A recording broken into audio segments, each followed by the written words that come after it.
1, technical difficulties. Are we live? We're live now for sure. Hi, guys. Hi.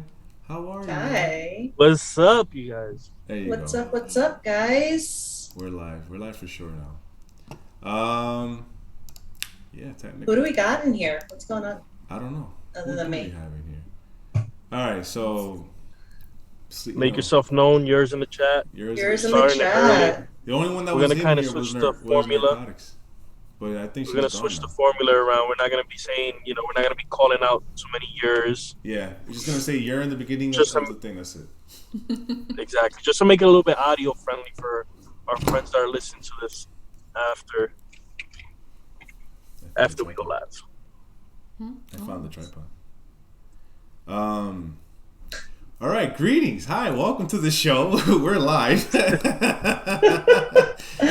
This whole episode was just like all over the place. It's a very Monday-ish Friday. Monday-ish Friday, yeah, that's It's a true. Monday-ish Friday for sure. Yeah.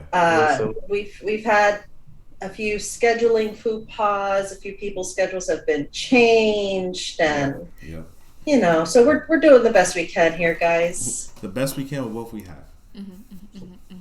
We have a very special guest tonight, though. Oh yeah. Everybody, this is Bunny. You guys know her from before, from previous shows, previous episodes. Bunny. Yay! That's Gary's rival. Oh yeah. Gary's rival. Right there. Is a nemesis. Yeah, that's a nemesis. Yeah, Yeah. Gary's That's my origins. Megamind. Gary's origin story starts with Bunny. Yeah, when I It starts defeated with him in Bunny. Pokemon. She's Batman, and she pushed me into the Into the back. chemical tank. Into the Yeah. chemical tank. Okay, so greetings, welcome. This is our it says season 3 episode 1 and it says time skip right up here. That's wrong. Don't believe the hype. Don't believe the hype. Exactly what I told you. Don't believe the hype. Right? There you go. Get rid of that.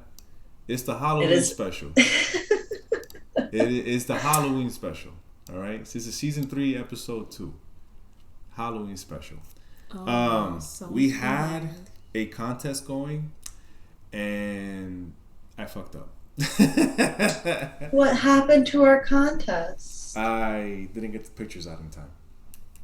So I'm really sad. Yes. But there was a winner, but I'm not gonna say who. I don't want to hurt anybody's feelings yet. I saw the winner. Oh yeah, she saw the winner. He or she is very cute.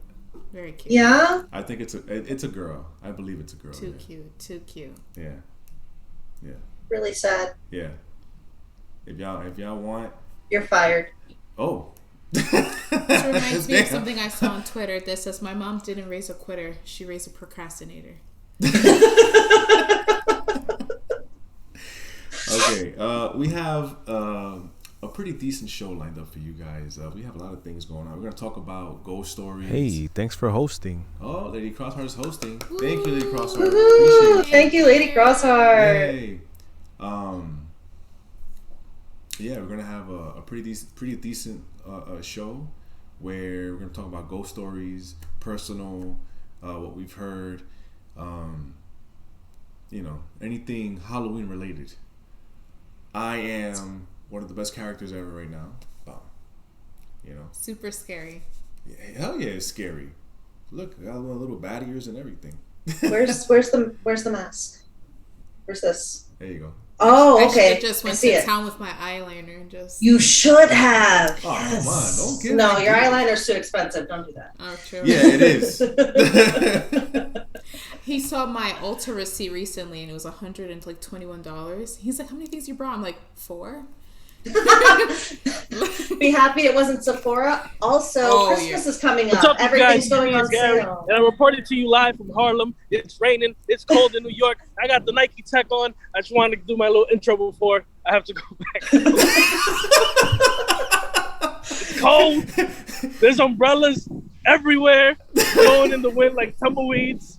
I just want to let y'all know that I love y'all, and I'll be back on in a few. Just give me a few seconds. Little known fact, guys. Gary will be covering some live ghost stories tonight. I don't know if he knows that yet, but Yeah. I don't asking how are we doing? We're doing good. Thank you for asking. Can you hear us? Yeah, we're doing good. Yeah, you can There hear is us, right? no audio.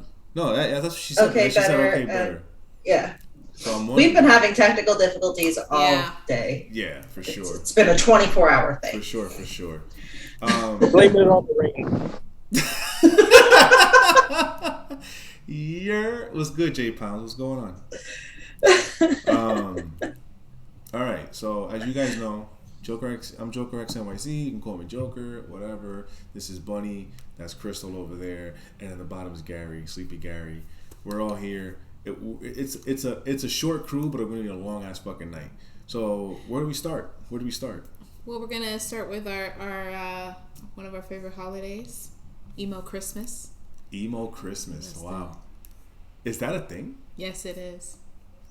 I like that. Emo Christmas. Halloween is emo Halloween. Christmas.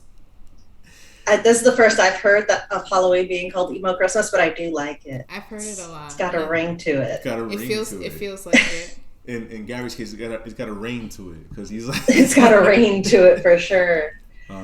So yeah, it's our Halloween special, guys. We have some fun things in store. You know, our think tank Gary, who is on the rough streets of Harlem right now, had a few great ideas.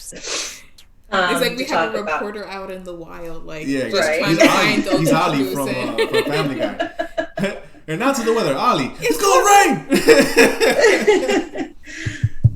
Is it Lady Crossheart? Is it Joker's audio that's too low, or is it all of ours in general? Yeah, let me know. Because I think my mic, I gotta probably set up my mic. Let me see here. Yeah, of course Nightbot is broken. Can you guys hear? No? Yes? Am I low? Am I still low? You went, yeah, it's your audio that's too low. Okay. I can fix that right now. There. I can fix that right now. Watch. Give me a second. 1 second. Hey, what's up, you guys? In the meantime, let me tell you, I got smacked in the face by a very disrespectful umbrella.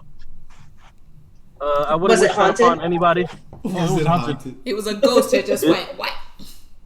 It whispered "your" as it smacked me in the face. Now we're out of Harlem and we're heading to Dykeman. Not Dykeman. Not Dykeman. You know what? If I see it's gonna be crazy in Dykeman. At least here in Harlem is a bit quiet, but Dykeman, I can already hear the Dembo in the rain. So you can hear if I get a couple of people, I can hear the Dembo in the rain already. If I see a few people, I'm gonna cut to them. I'm gonna have them say a few words live. All right. Probably see some costumes. How about now? Am I better now? Ask if they've ever had a paranormal experience. A what? A quick paranormal experience story. Do you believe in ghosts, sir? Yes, I do. I've had experiences myself, personal. Oh. Yes. This is Dykeman we're talking about. Y'all want me to get shot and killed? Maybe. Just randomly stop a Dominican. Hey, by the way. Yes.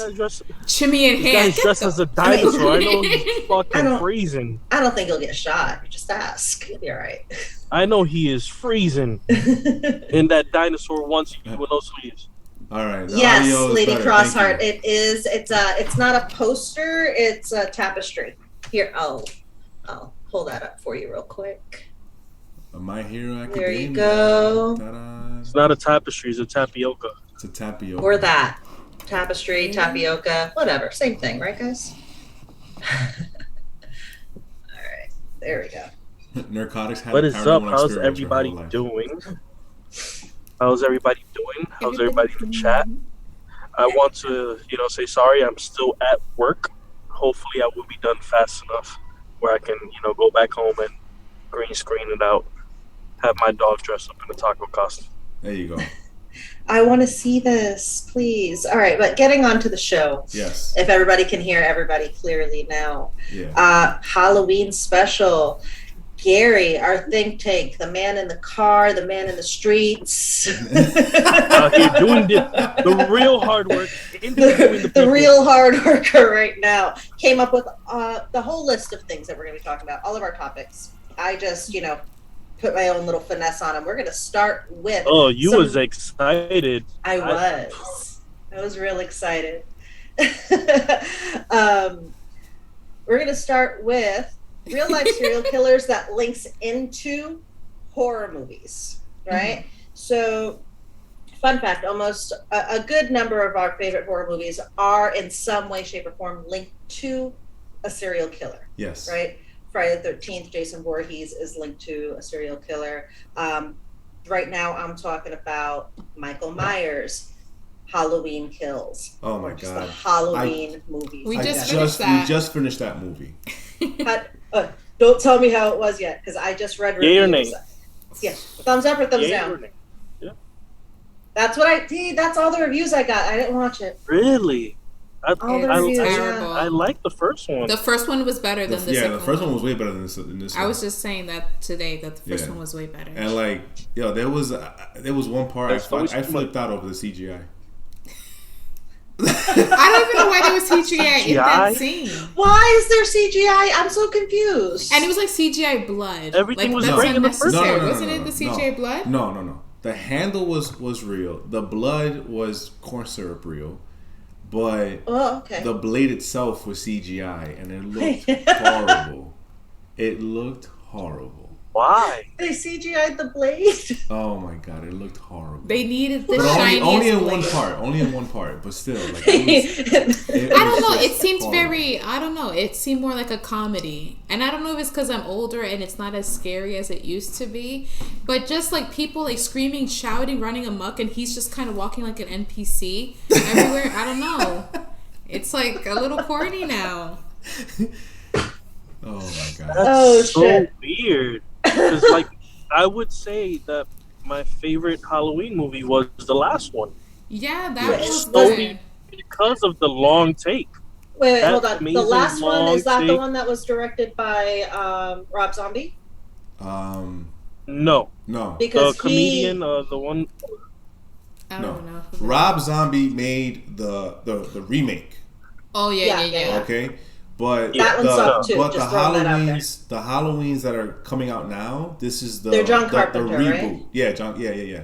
These are the reboots, and I'm quoting that because it's supposed to be like a refresh on the whole entire franchise. So a soft reboot then. Yeah, it's a soft reboot. Like it's still, the characters are still here. Yeah, there's a timeline somewhere online. Yeah. That tells you which are connected to which are not. And I don't know. It's not really an Easter egg, but like I noticed something, like the apparently they call Michael Myers the Shape, which was the original name for him back when the first Halloween came out, and then after that they started naming him Michael Myers. But now in this movie they call him the Shape again. Yeah, like in the credits he's credited as the Shape. Yeah. So that's dope. The original. So the movie was never originally going to be called Halloween. No. It was going to be the babysitter. Mm-hmm. The babysitter something. The babysitter upstairs or something like that. Yeah.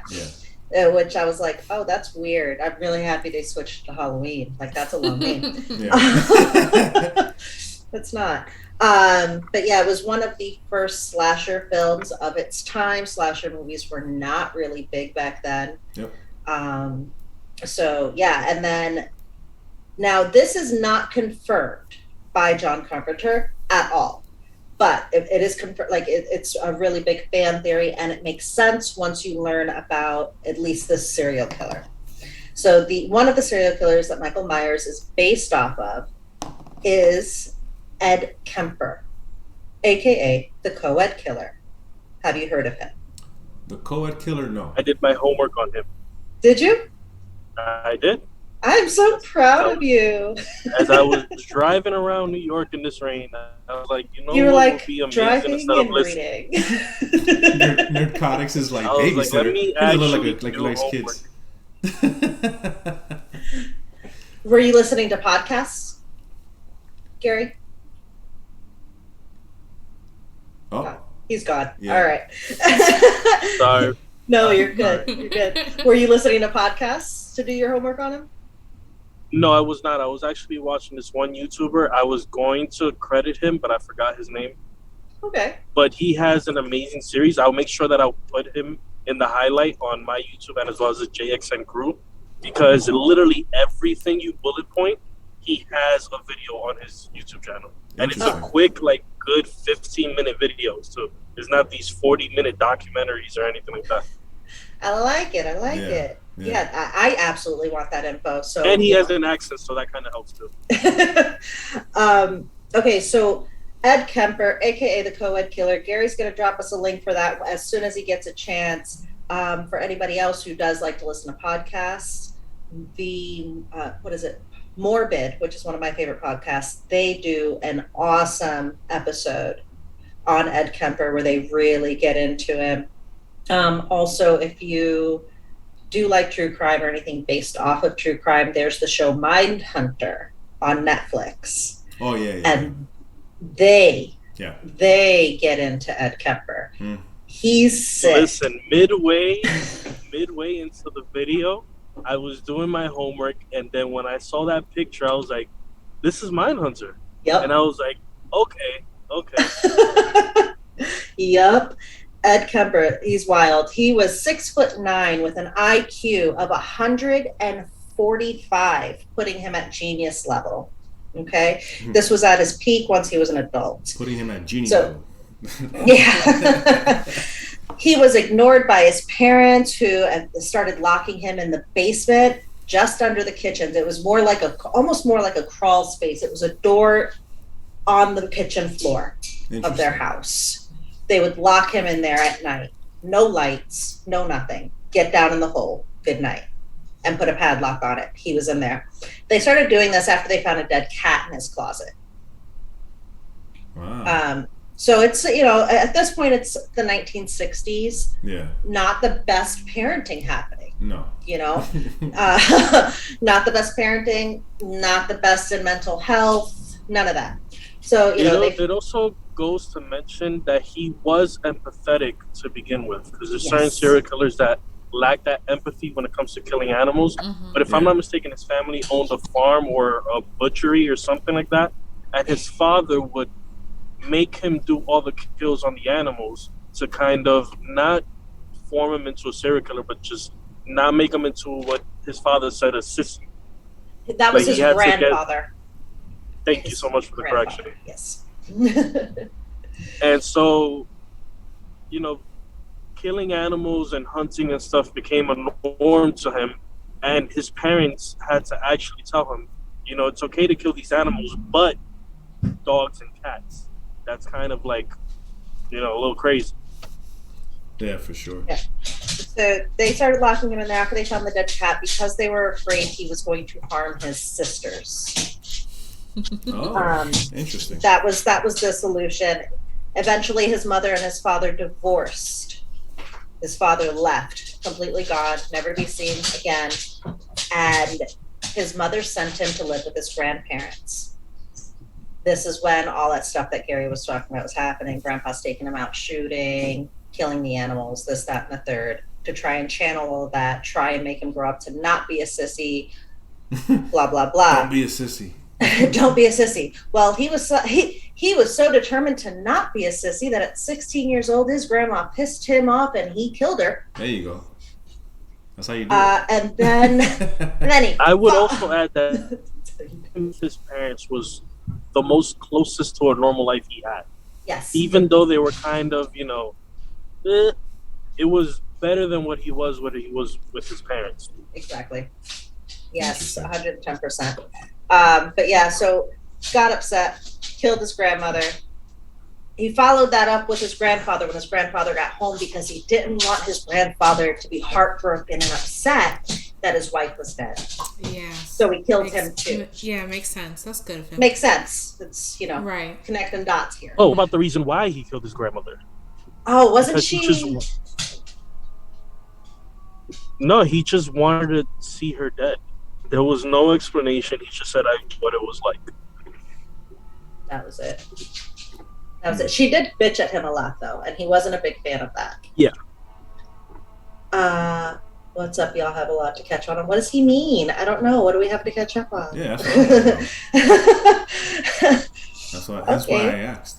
He has to catch up. Okay. Oh, he has to catch up. Yeah. No, yeah. Lady Crossheart, my Nightbot is like all kinds of jacked up. I'm sorry. Like, I have to fix a bunch of stuff. This whole rebranding is like really like put a damper on a bunch of shit. So after killing his grandparents, he did feel some kind of way, guys. It wasn't just like, all right, killed my grandparents, rolling out. He was like, shit, I killed my grandparents. What should I do? I know, I'm going to call mom. So he called his mom, told his mom, I killed them. His mom said, you should turn yourself into the cops. Yeah. Mm-hmm. So he did. 16 years old, turned himself in. They put him in a mental institution. Now he's very smart, very, very smart. And it is not difficult when you are that smart to convince a therapist that you're okay. Why are serial killers so fucking smart? That's what I want to know. Not all of them, but not most. Not most. Right, when we get to there's Ed some Gein, dummies out there. When we get to Ed Gein, we'll figure it out. I wouldn't say Ed Gein, but definitely BTK is one of those dumb. Yeah, BTK was not smart, guys. What about? I mean, just the way he got caught. What's this guy's name? Something. Is it something Gray? No, hold on. The guy in the clown makeup, that he was a clown. John. Yeah. Gacy. Yeah. Gacy was smart. Yes, Gacy was very smart. Gacy, he was more charismatic. Sick as hell. Yep. Gacy was incredibly charismatic. Right? He was like, everybody was just like, oh my God, Gacy's such a great guy. They usually are very worry charismatic. about the fact Isn't that people a thing? disappear. Yeah, exactly. Yeah, they're very charismatic people. Yeah, I think out of all the serial killers, I say the one who is the most charismatic will be Dahmer. Jeffrey Dahmer, you think so? I believe who's so. the other guy? That handsome one. The handsome one. The Unabomber? Not the Unabomber. No. No. Come on, guys. There's a Netflix. Oh. Damn it. Wait, I might be getting my wires crossed. You're getting your wires crossed, Gary. Yeah. What's his name? That this guy played him. Zac Efron played Zac him. Efron. Yeah. Does anybody know? Zac Efron played him. Come on, chat. Help us out. Help us out, chat. I feel like I'm drawing a blank, chat, but that's because I took a nap and I'm still drinking coffee. Sorry. What is his name? Wait, didn't Zac Efron play Jeffrey Dahmer? Or no? No, it wasn't Jeffrey Dahmer. It was the other blonde guy from Ted Bundy. Yeah, there you go. Ted Bundy. Thank you. Yes. Yeah. Ted Bundy is what I meant to say. He was the most incredibly charismatic and handsome. People fucking loved him. I don't know, man. I mean, I'm a heterosexual guy, and I'm not afraid to say when people are handsome. I don't see it when I see him. Yeah. But I do say that, your confidence is what really... That's what it's true. I would say he was probably confident. Yeah. If you have a good personality, if you're confident, that makes you more attractive. All right, I got one more guy. One more guy. What's this guy's name? That he went on a dating show, and then that night he attempted to kill someone. Oh, I know who you're talking about. Yeah, I know who you're talking about. I can't think of his name. Yeah.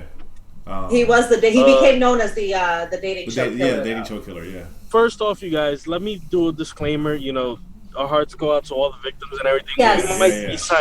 We might be sounding like fucking lunatics talking about like we're not fangirling. Yeah. Like Pokemon and shit. There are some fangirls though. There's some girls that are like, oh my God, I'm in love with these criminals, and I'm like, they're psychotic. Yeah. But that being said, we can't list serial killers without saying Bronx's very own David Berkowitz. Oh yeah. Fuck David Berkowitz. Phantom of the Bronx. Shit. Yep. Son of Sam. Son of Sam. Yep. Fake schizophrenia, the very one. Mm-hmm. One who tried to jump out of the window during court. Had the Also, whole city there you go. Another one. He was not a genius, guys. He was David Berkowitz, not a fucking genius at all. Definitely. All right. So Ed goes to, psychiatric ward. He is released in 1969. He moves it back in with his mom because that's a safe place. Yeah. Right? Not only does he move back in with his mom, but Ed has issues. Ed is really tall. Ed is really awkward, right? Because he's super smart. It's Mice and Men all over again. Of Mice and Men. Really tall. Oh, really, yeah, literally of Mice and Men all over again. Really tall, really, really awkward. He doesn't quite know how to talk to women. So he kind of just... Not the rapper. Literally, like, because he doesn't know how to talk to women, because he's so awkward, he just gives up. He's like, all right, well, a woman's never really going to want me, so I'm just going to have to take them. Oh, y'all talking about Ed. Yes. I'm just going to have to take them. So he starts killing hitchhiking women after he is released. Right. And he doesn't, like, his grand total count was 10. And in the grand scheme of serial killers, that's not a huge number. I'm not saying it's okay. I'm just saying compare him to Bundy, that number ain't shit. Mm-hmm. Right. But his grand total is 10. In 1973 is when he moved on to killing college co-eds. And this is when he becomes known as the co-ed killer. Now, while he is killing college co-eds, and this part's important, he is also talking to the police. He's going into the bars that the police frequent. He's sitting down with them. He's talking to them about this co-ed killer. Oh my gosh, give me more details. Maybe I can help you. Mm-hmm. Being it also super goes friendly to with mention them. As well, his methodology of why co-eds is because his mom was kind of a feminist and also worked at a college, if I'm not mistaken. Yes, she did. I was getting there. So that kind of hate that just brooded him for his mother is one of his, is one of the key points to his MO. Mm-hmm. And you even see that very prevalent in Mindhunters, which is an amazing show. It's a slow crawl, but if you really, really like serial killers, it's really worth watching because he's so stoic throughout the show. Until they mention his mother. And then he loses it because his mother is his trigger. His mother, it's one of those things where it's like, okay, it's nature versus nurture. Could he have been different had he been nurtured differently? Right. Mm-hmm. But yeah, so he starts killing co-eds. While he's killing co-eds, he's speaking to the police. Him and the police become friends. They're friendly because while he may not be charismatic when it comes to women, when it comes to speaking with other men, he's fucking chatty, okay? Mm-hmm. Ed is a chatty Cathy. He loves to talk. So he's just there chatting it up with the cops. And killing co-eds, like it's the thing to do. Yeah. He kills one and buries her head in his mother's garden, facing her bedroom window. When asked why, he said because she always wanted people to look up to her. Wow. Interesting. Yeah. Moving on, he did eventually kill his own mother. I'm not going to get into the details. Like I said, there's plenty of sources where you guys, you guys can go and look for it. There are great podcasts. There are great YouTube channels that'll give you all that info. But he does kill his mother. He does rape her severed head. Whoa. Yeah, I'm going to throw that out there for you. Ruin your night.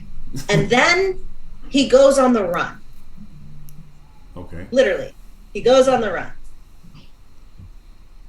I think he's gone for a few weeks or a few days before he realizes nobody's looking for it. Mm-hmm. Interesting. Not him. He thinks that like there's going to be this huge manhunt, but there's not. Right. Because nobody's looking for it. So he calls the police. He gets a cop. His reason for killing his mom, she locked him. That she was mean to him, essentially is what it is. She belittled him every chance she got. Sorry, I'm answering Lady Crossfire. She belittled him every chance she got, made him feel like less than dirt every single day. Locked him in a basement with no light when he was a kid. Like, it was just not a good situation for him. Yeah. Not that that's a reason to kill your mom, but that's why he did it. But yeah, so finally, he calls the police himself. The cop he gets on the phone, or the people he gets on the phone, are people who he's spoken to in the bar. The very same people. They think he's joking. They're like, Ed, what? Cut it out. Stop it, Ed. You didn't do that stuff. And he's like, no, guys, really, I did it. Mm-hmm. And they're like, okay, well, where are you? And they go and they pick him up and then they sit him down and he tells his entire story. and they go to the places that he tells them to go to, and they find the bodies, and then Ed Kemper is in prison for the rest of his life. Interesting. Wow. And so Mike Myers is based roughly off Ed Kemper. Being 6'9", killing women, specifically young college women. Yeah. Interesting.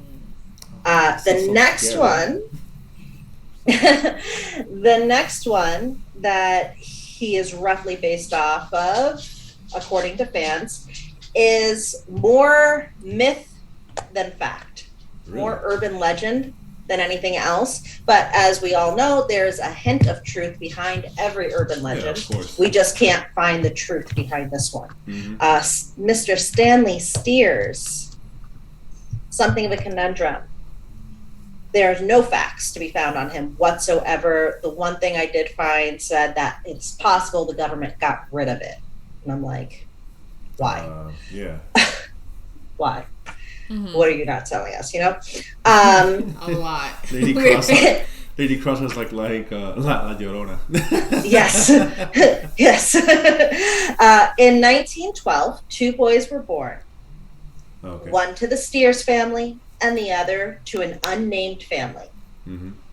Both of the families were super happy to be having baby boys. Yeah, woo, boys. A nurse who was either bad at her job, or just exhausted, switched the babies. Shit. So the Steers went home with the unnamed family's baby, and the unnamed family went home with the Steers baby. Interesting. By the time the Steers realized that they had the wrong baby, the other family had already been in a car accident on their way home from the hospital. The entire family died. Oh, man. Including the unborn child, or including the newborn. Okay. Not unborn, including the newborn. Yeah. Sorry. So yeah, the Steers were really upset about this, and they started treating their baby boy like he was the devil. Whoa. Yeah, literally. They were like, well, you're not really ours, so anything and everything that happens in this house is your fault. Again, it's the early 1900s, not the best parenting happening. Yeah. Or thought processes, whatever. He was abused, he was locked in his room, he was punished for no reason, all because it was obviously his fault that he was switched at birth. The couple eventually had a baby girl. Her name was Susie. She was their favorite. She knew she was their favorite. And she also took part in abusing poor Stanley. They don't say how old she was or how old Stanley was when she was born, because nobody knows. So I'm going to assume they're close in age. But she took to abusing poor Stanley as well.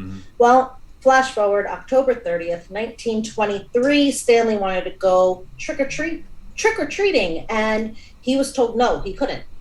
But Susie got to go to a Halloween party. Now, Stanley was 11. Susie couldn't have been more than 10 or 9. Yeah. She got to go to a party. He had to stay home.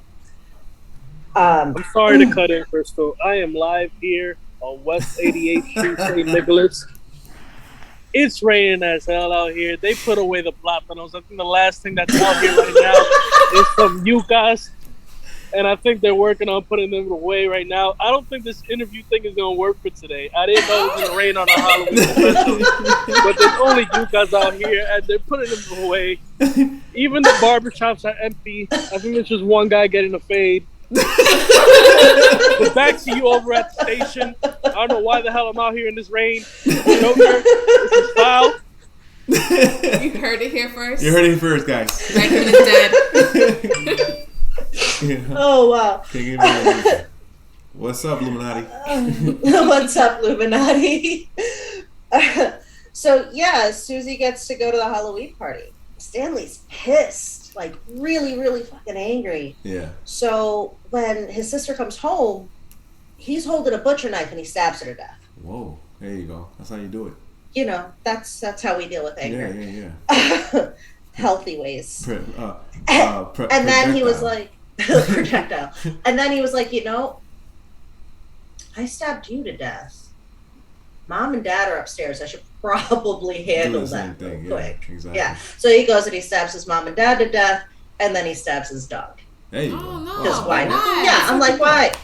Fine. So I don't know if you guys can put together the puzzle pieces here on why they connect this particular urban legend to the Michael Myers story. You know. Right? It's all about the poking. It's all about the poking. The dog had nothing to do with it. He was just a sick fuck, Illuminati. Like, I don't know. Yeah, that's it. So the next day, because he goes to sleep, you know, okay, family's dead. Oh, I'm exhausted. Mm-hmm. Bedtime. The next day is Halloween. It's October 31st. Look at that. He goes trick-or-treating. Fuck him. Fuck it. I'm going trick-or-treating. Who's going to stop me? Exactly. Not you. Right? So he goes trick-or-treating. Our reporter's back. Our reporter's back. What'd you find? Oh no. Oh no. Umbrella down. Umbrella down. Can I come back to the station, please? Nah, you still got to report. Miss, do you want to get interviewed for a podcast? Is she running? Is she running? Speeding. That is speed walking like no. Speeding up. What is stranger danger? He said, "Oh, not tonight. Not today, devil." Ask the next one in Spanish. Okay.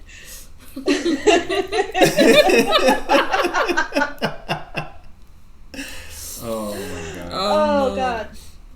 So yeah, he goes trick-or-treating, and he decided while he was trick-or-treating and he ran into some bullies from school that he was going to, you know, handle that situation the same way he did his family. There you go. And then he handled a few more people that way because he's already on a roll. Yeah. Why not? The police finally did find him, sitting on a swing, covered in blood, smiling, eating candy. There you go. Love to see it. Yeah, man. That sounds like an awesome ending. Right? Hi! Yeah. I saw something today which was interesting, and it showed Carrie, the original Carrie. Okay. And it says Carrie was not the villain of the story. She's not. She's not. And I was just like, it was very thought-provoking. Thought-provoking, yeah. But it's the truth, though. Yeah, no, it is.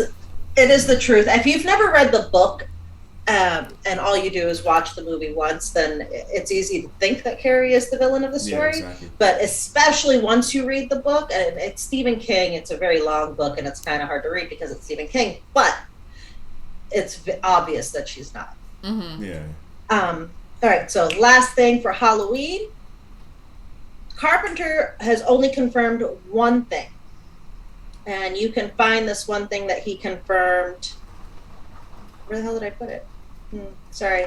There's a documentary. I forget what it's called. Oh. but Carpenter's only confirmed story isn't the documentary? Oh no, not a documentary. It came out in 2003. Okay, yeah, A Cut Above the Rest. Yes, that's it. A Cut Above the Rest. Carpenter's only confirmed story is of when he was in college and visited a psychiatric hospital. It was there he saw a young boy whose stare deeply disturbed and scared him. Really? That was it. Like it was a psychiatric hospital for seriously psychiatrically ill people. Okay. And this child was there. What the child was actually in there for, nobody knows. Carpenter says the child had schizophrenia.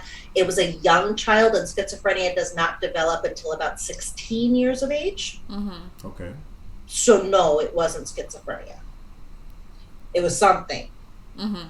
If that look is legit, then it was something, but schizophrenia wasn't it. Might have been possessed. Who knows? Might have been possessed. Anything's possible. Might have been possessed. I don't know. Just not out there.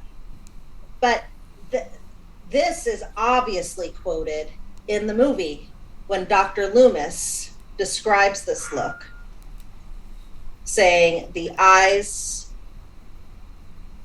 Wait. This look would be used by Dr. Loomis when describing the eyes of young Michael Myers, and I did not write the description. I'm so sorry. I failed. Oh my God. I failed. I didn't write the description. Disturbing. It's alright. Soulless. No worries. Black and soulless eyes. There you go. That's what he says. That sounds about right. It sounds about right? Oh my God. And those are our Halloween serial killers. I do have some Halloween murders. Correction, I have one Halloween murder. One Halloween murder. Fucking shit. Well, because no, there are quite a few murders that happened on Halloween. I'd imagine. Yeah, exactly. Quite a few. There's only one. Like I was gonna do like 2 or 3 of them, but I took a lot of notes on just one, and I was like, this is gonna be long. Ooh. So we'll do this one, and then we'll move on to horror movies and all the fun stuff. Let's go. I can't wait. I'm excited. The Candyman. Oh yeah, that's right. There was an actual Candyman. There was an actual Candyman. Yeah. Now, so the movie The Candyman came about 2 ways, but the actual Candyman, Ronald O'Brien, a.k.a. the man who killed Halloween. The man who killed Halloween. Okay. Yes. In 1974, Ronald, father of 2, Timothy, who was 8, and Elizabeth, whose age nobody gives, took his children in Houston, Texas, took his children along with his neighbor, whose name was Jim Bates. Jim Bates. And Jim Bates' kids trick-or-treating. One of the houses they stopped at didn't open the door. Now, it's important to note that every house that was stopped at, Ronald O'Brien would walk up to the door with the kids. Okay. Right? Bates would stand back. Ron would walk up to the door with the kids. They'd knock, trick or treat, woo, candy, move on. Right? Well, one of the houses they stopped at, nobody opened the door. The kids knocked, no answer, they're running off. Ronald didn't come back right away. He stayed up near the door, which was just out of sight of the street. Okay. About a minute goes by. He pops his head back out. Hey, has 5 pixie sticks in his hand. Interesting. The kids didn't wait long enough. Yeah. They opened the door and gave me a pixie stick for each of them. How nice are these people? Yeah. Right? So they keep going around. They have to call it an early night, though, because it starts to rain. So they call an early night. They go home. And as soon as they get home, the kids start tearing into candy, as kids do. Right? So Ron makes sure that Timmy, at the very least, eats his pixie stick. Hey, no, you're not done with your candy yet, kiddo. Eat this pixie stick. You're really nervous? Eat this. She's gonna make me not eat pixie sticks ever again. Watch. I'm just saying, guys, I've done some really dumb shit with pixie sticks that people should never do. But this is meaning she snorted it. Just we all done it. We've all had to go through that passage of life. We've all tried it. Oh my god. Let's not act like anyone's weird. That's it. The fuck? Pixie sticks. What are y'all talking about? If you say you didn't do it, you're a liar, and that's it. You're a liar. That's I'm it. not lying. What you gonna tell me next? You put freaking Pop Rocks up your butthole? Ew, I mean, Who does that, Gary? Why would you say that? Why would you say? Maybe somebody. That was the first thing that came to his mind. Out of anything that could have ever happened with candy, he said Pop Rocks up the butt. Yeah. That's concerning to me. He likes to pop it. Oh no! Now he's getting pulled over. Yeah. I can't get pulled over. I am the cops. I am the hero that they needs. Okay, Joe. God, okay. Out here in these streets with the batatas in the rain. So yeah, he makes sure Timmy eats that pixie stick. Right. And it's rat poison. It's cyanide. Timmy gets sick. He starts throwing up. He's not doing so hot. Ronald calls 911. Oh my God, my son was poisoned. Somebody gave my son poisoned candy. He's throwing up. I need an ambulance here right away. The ambulance gets there in record time, actually. Like they get there really quickly. But I mean, it's Houston, a nice neighborhood, what have you. They get there fast. Pick up Tim. He dies on the way to the hospital. Whoa. Now the cops get involved. Obviously, a child is dead. Yeah. Ronald changes his story several times. Okay. Several times when he's speaking to the cops. Meanwhile, Bates, good old Jim Bates, he's like, weird, because all the kids got pixie sticks and only Tim ate it. Tim's kids did not eat their pixie sticks. Mm-hmm. Elizabeth didn't eat the pixie stick. You know, Timmy was the only one who ate it. So, but he's like, so he tells the story, and then the cops do some investigating. Well, Ronald has a history of insurance fraud. Oh. Ronald is in debt. And earlier in the year, Ronald took out 2 life insurance policies, one for each of his children, $20,000 each. Mm-hmm. Interesting. Ronald was also taking a few classes at a local college and asked one of his professors about cyanide. What is the best poison for killing rats? What is the best poison for killing, like, rodents, pests in your house? Cyanide would be it. Yeah. So cyanide would be it. So upon investigation of his house, they find not only the cyanide, but pieces of pixie stick. Mm-hmm. Because he was cutting them open, dumping them out, filling up with cyanide, and then resealing. Interesting. Which, if you've ever seen a pixie stick, that's not super hard to do because there's nothing super fancy about a pixie stick. Yeah. It's just like pinched fucking plastic. Yeah, that's it. Right? But yeah, so Ronald's wife even testified against him. She testified for the prosecution. Good on her.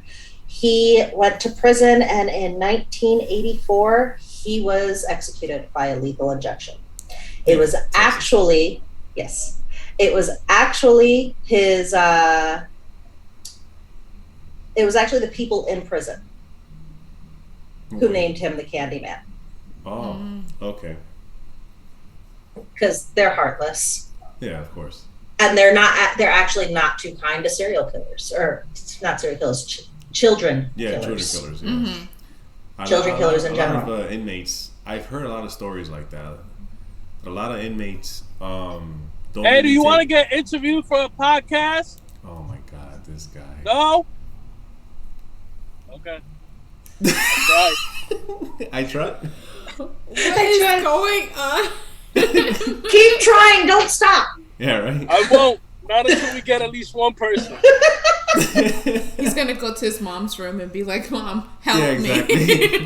Now, the thing that I read, and I read this on Murderpedia, and it could be found in 2 books, but the thing that I read... Murderpedia? I didn't even Murderpedia. Yes, it's a thing. Look it up. It's awesome. It's amazing. It's beautiful.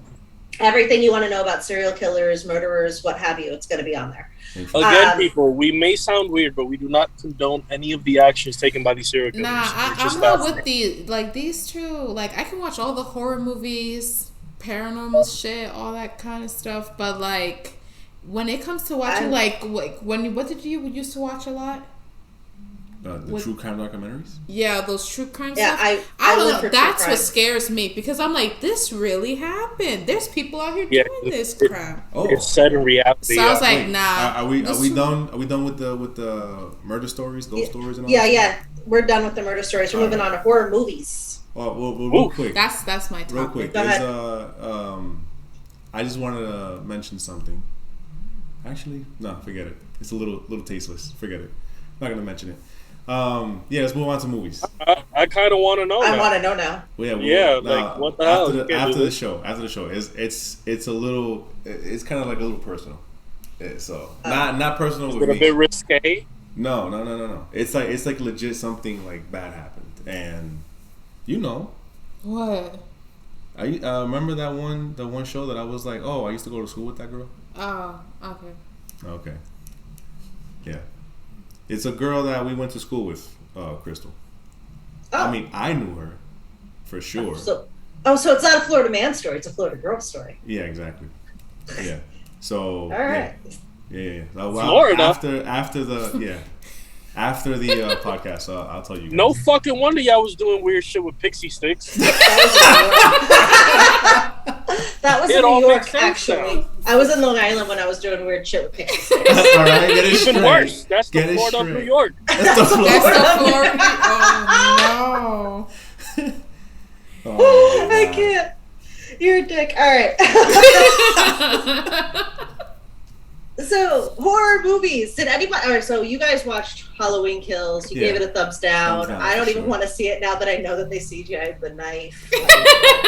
Only in one scene. No, Only in one oh scene. no! Like I don't know. I didn't see it that much, so I don't think it's literally like a second.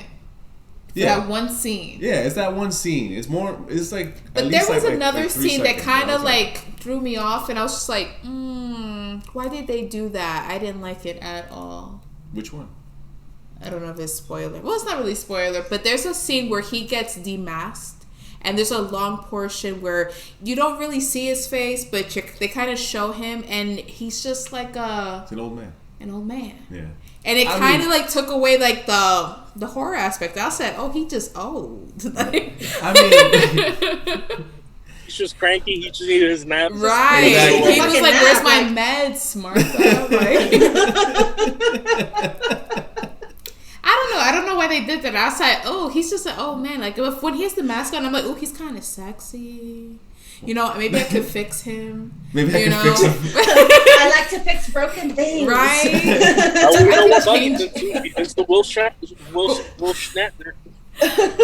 When he took off the mask, I'm like, "Oh, he old." No. That could be Like with his the sugar- mask on, he looks like he's like mid-30s. You could be his sugar baby. Nah. He can. That's like he can take He's a just Dominicans out in of the jail. He 30s has when they no always money. wear hats when they're bald. Oh yeah. All right. How about Candyman? Did anybody seen watch that one. it? We've seen. anyone? We've seen the most recent Candyman that came out. I liked Yo, it. y'all I be don't in think you these liked it that theaters. Who? Right. Couple goals. Y'all be in Couple these theaters. goals. The new Theaters. Halloween, Candyman. Oh, he thinks we go to the movie theaters. Yeah. That's yeah. Okay. We don't know. Of course we do. Considering we're live, yes. Yes. They go to Exactly. movie theaters. Yes. Oh yeah, that's right. That's right. My bad. Yeah. Touching my pearls now. Well, Halloween Kills is on HBO Max. That's how we watched it. Hold Yeah. on, wait. I can't. Joker just did the most whitest old lady thing with his robe. He looks like, looking like a clutching my pearls. Oh no. Where's my child support, Eric? That's soccer. Oh my god. I can't. So how was it? How was the Candyman? I thought it was good. Yeah, I liked this Candyman.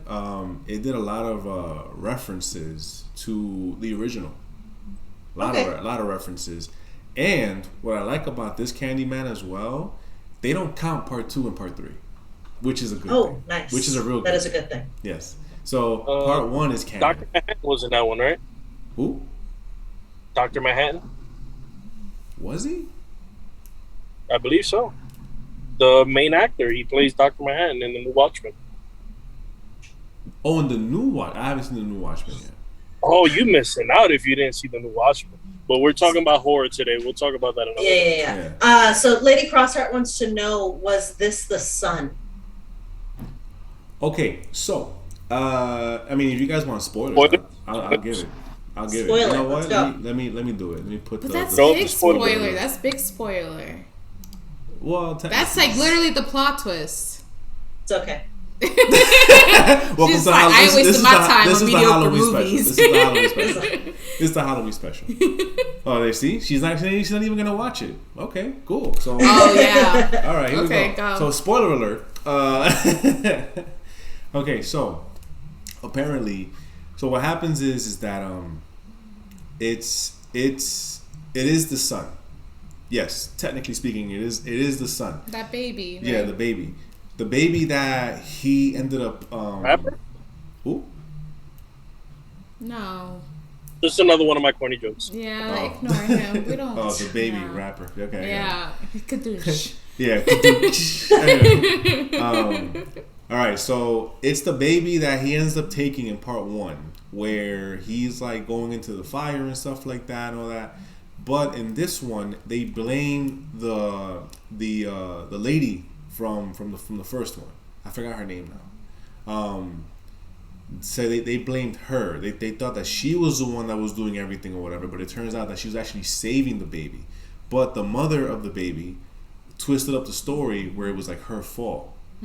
So then they ended up chasing her, and something happened with her that she's no longer like on the earth no more, you know. So that was it.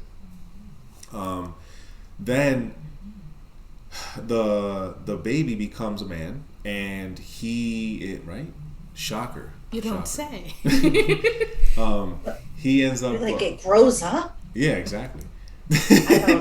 He ends up he becomes like an artist, and there was a point in time where he was like really really good at everything, at like drawing and painting and stuff, and then suddenly he got into a slump.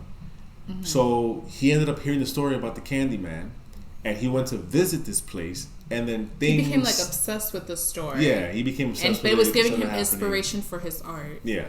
Eventually he became too overly obsessive with everything, and yeah, and then he became the Candyman. He starts becoming the Candyman. Yeah. There's more to it. I think it was very... I've never seen any of the original ones. Because I'm little. Gasp. I actually met the actor that played Candyman when I was working down in Bowery, and it was the premiere for Saw 3, and he went to that premiere, and he was so dope, and he tipped well. So yeah, that's a shame you never seen the first one. It's actually really good. Thank you, Psycho Prime. Psychopunk. They're Psychopunk. I can't see shit. Man, there's no contacts happening. 9 months? Oh my god. 9 months. Subscribe. Jeez. I appreciate you though. Appreciate you. So then how he became the Candyman is pretty interesting. I'm gonna leave that alone. I'm not gonna touch that. I think the way they did the kills was interesting. Yeah, the cinematography, like if you're into cinematography, how things are filmed, the creativity of everything, like the imagery. And he crossed like 9 months. Where's the baby? Can you imagine? Oh my god. So would you say that it's definitely worth watching? It's worth watching. It's like worth if you watch. watch other of what's his name? I've seen all the Candyman movies. No, but like, have you seen like what's that actor? The director, Peele. Oh yeah, Key and Peele. Yeah. He's the one that directed it. He didn't direct it. He produced it. He produced it or some shit like that. He produced it. But if like you like his horror films, like that kind of like the Get Out, Us and stuff like that, you'll be interested in this film. That's how it kind of is. Instead of more horror, it's more of like that psychological suspense thriller type of movie. Instead of like straight up horror. Yes, yeah. But like it's a if you like Candyman, if you like the original Candyman, it's a watch. You should watch it. It's like for the old school fans who like the lore type of thing. So I'm not gonna lie, I'm not 100% sure I like Candyman. Like I don't know if I'd say that I like Candyman so much as I was forced to watch Candyman when I was younger. Right? I mean, if you're into the creepy story, it's like it has more of a creepy dynamic and like a narrative to it. It's very a character driven story too. It's not very plot heavy. Yeah. Like it's good. If you get behind that. If you like the lore and you're interested in the lore, watch it. It's a watch. If you're into cinematography stuff, watch it. Like the way things are set up, it's very very like I like the setup. Me, I was did a TV production in high school, and that was actually one of my passions was to be a movie director. I like the cinematography in that movie. Like it was actually very well filmed and everything else. Like the way everything visually, it's great. It looks great. Okay. It was trippy. Yeah. My favorite scene was when he crawls out of the wall. That scene. Yeah. That was good. That was good scene. I like the art show as well. That was pretty cool. Oh yeah. When he got introduced, that was pretty cool. It's a good movie. I think it's worth the watch. Yeah.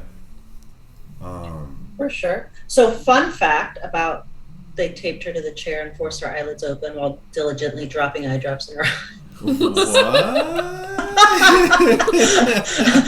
I'm sorry, can you put this into context, please? Yeah, exactly. That sounds scary in itself. The anticipation of that eye drop falling in my eye just always gets me.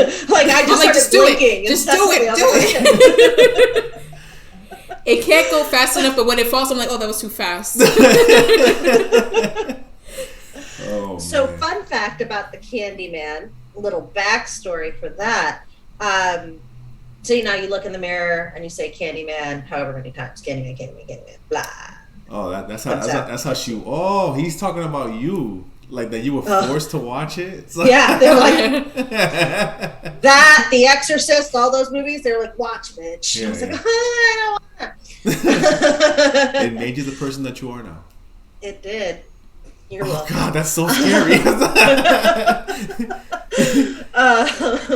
But yeah, so back in the days, and not too long ago actually, but back in the days,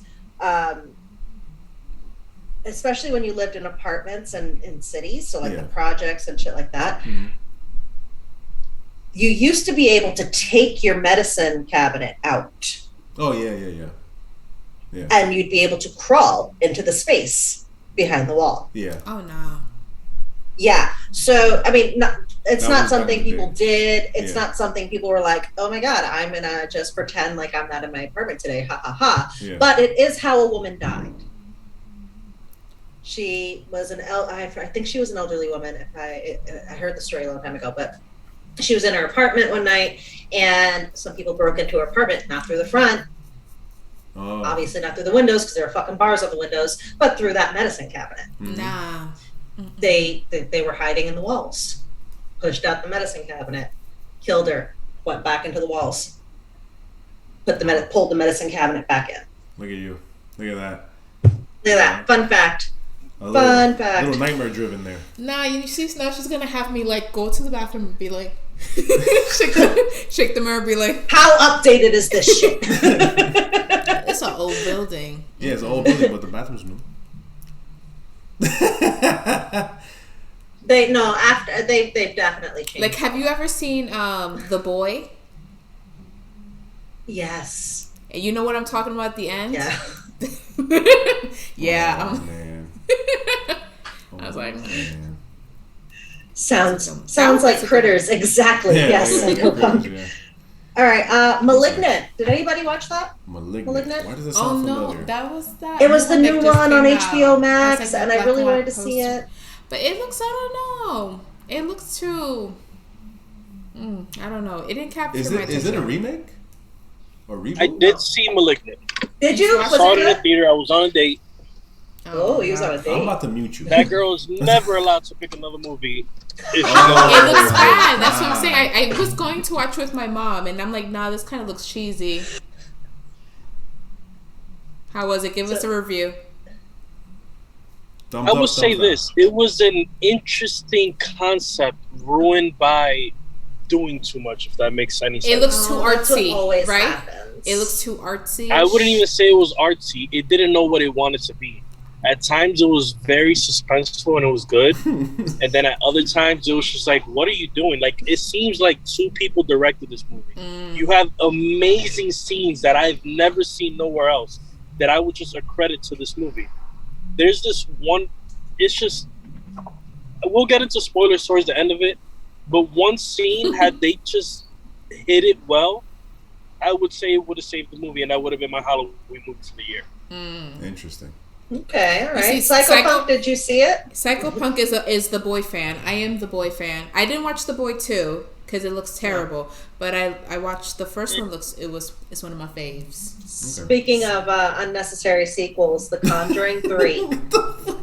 Which one is that one? I can't keep up with the story. So The Conjuring and then the Insidious ones, and then Insidious. The Conjuring is with the Warrens. Yeah. The Conjuring's with the Warrens. Oh, that's the last one. I kept falling asleep in. Yes. Yeah, so I didn't like it.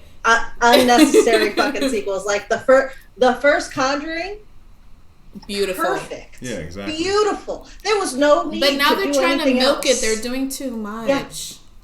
And now they changed off to the Annabelle one. There was remember that one? They think it's the Fast and the Furious franchise, and it's not. Like, stop. We the wife and I went to Comic-Con 1 year before The Conjuring 1 came out. And the actors came out. We were in the theater, and the actors came out. And, these are people from The Conjuring. But this is back when James Wan directed them. Yeah. Which he did. Yeah, James Wan is great. And as we're sitting there, they were like, all right, we're going to open the floor up for people to ask questions. It's like, all right, cool. People like rushed up. And just before they were about to be done, this one lady was like, is there any way that I can meet up with you guys to talk to you guys about the house? And they were like, why? They were like, I used to take care of people living in that house, and I have stories. So everybody was like, whoa, hold on. And, Give me the stories. Yeah. So she ended up going backstage and stuff. But, like, just the fact that, like, something like she was the only one to, like, come out with that kind of thing. Everybody else was asking questions about the movie, cinematography, this and that.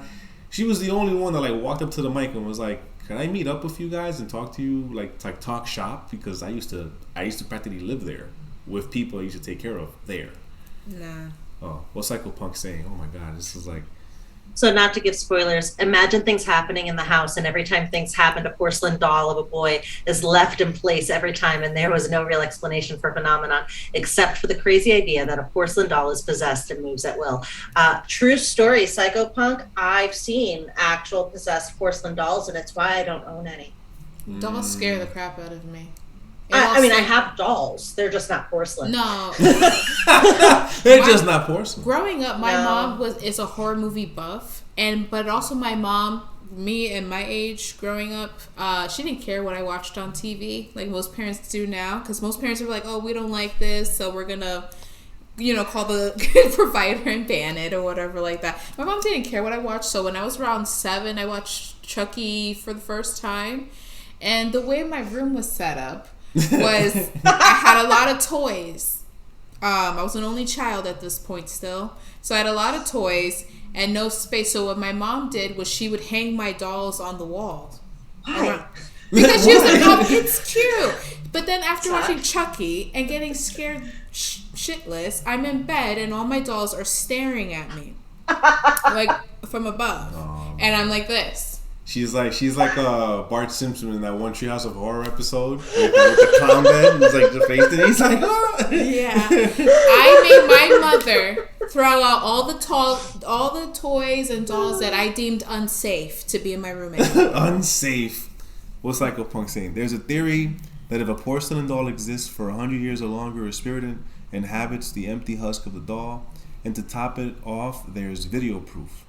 Oh, man. I have a fun send the link, please. Yeah. But also, hi, Grim. What's up, Grim? But also, fun fact, it doesn't need to be a porcelain doll for a spirit to inhabit it. The original Annabelle doll, if I am correct. She's a Raggedy Ann. Yeah, Raggedy Ann. And she's a Raggedy Ann. One of the original Raggedy Ann dolls from like the 1920s, 1930s, something like that. Yeah. There is that Things island are rough of on dolls. the streets, huh? Oh yeah, the island of Listen, dolls. I will say this. I know that they're pushing it too much with the Conjuring movies, but I enjoy it. I feel like they're the only ones who have successfully done like a horror, universe.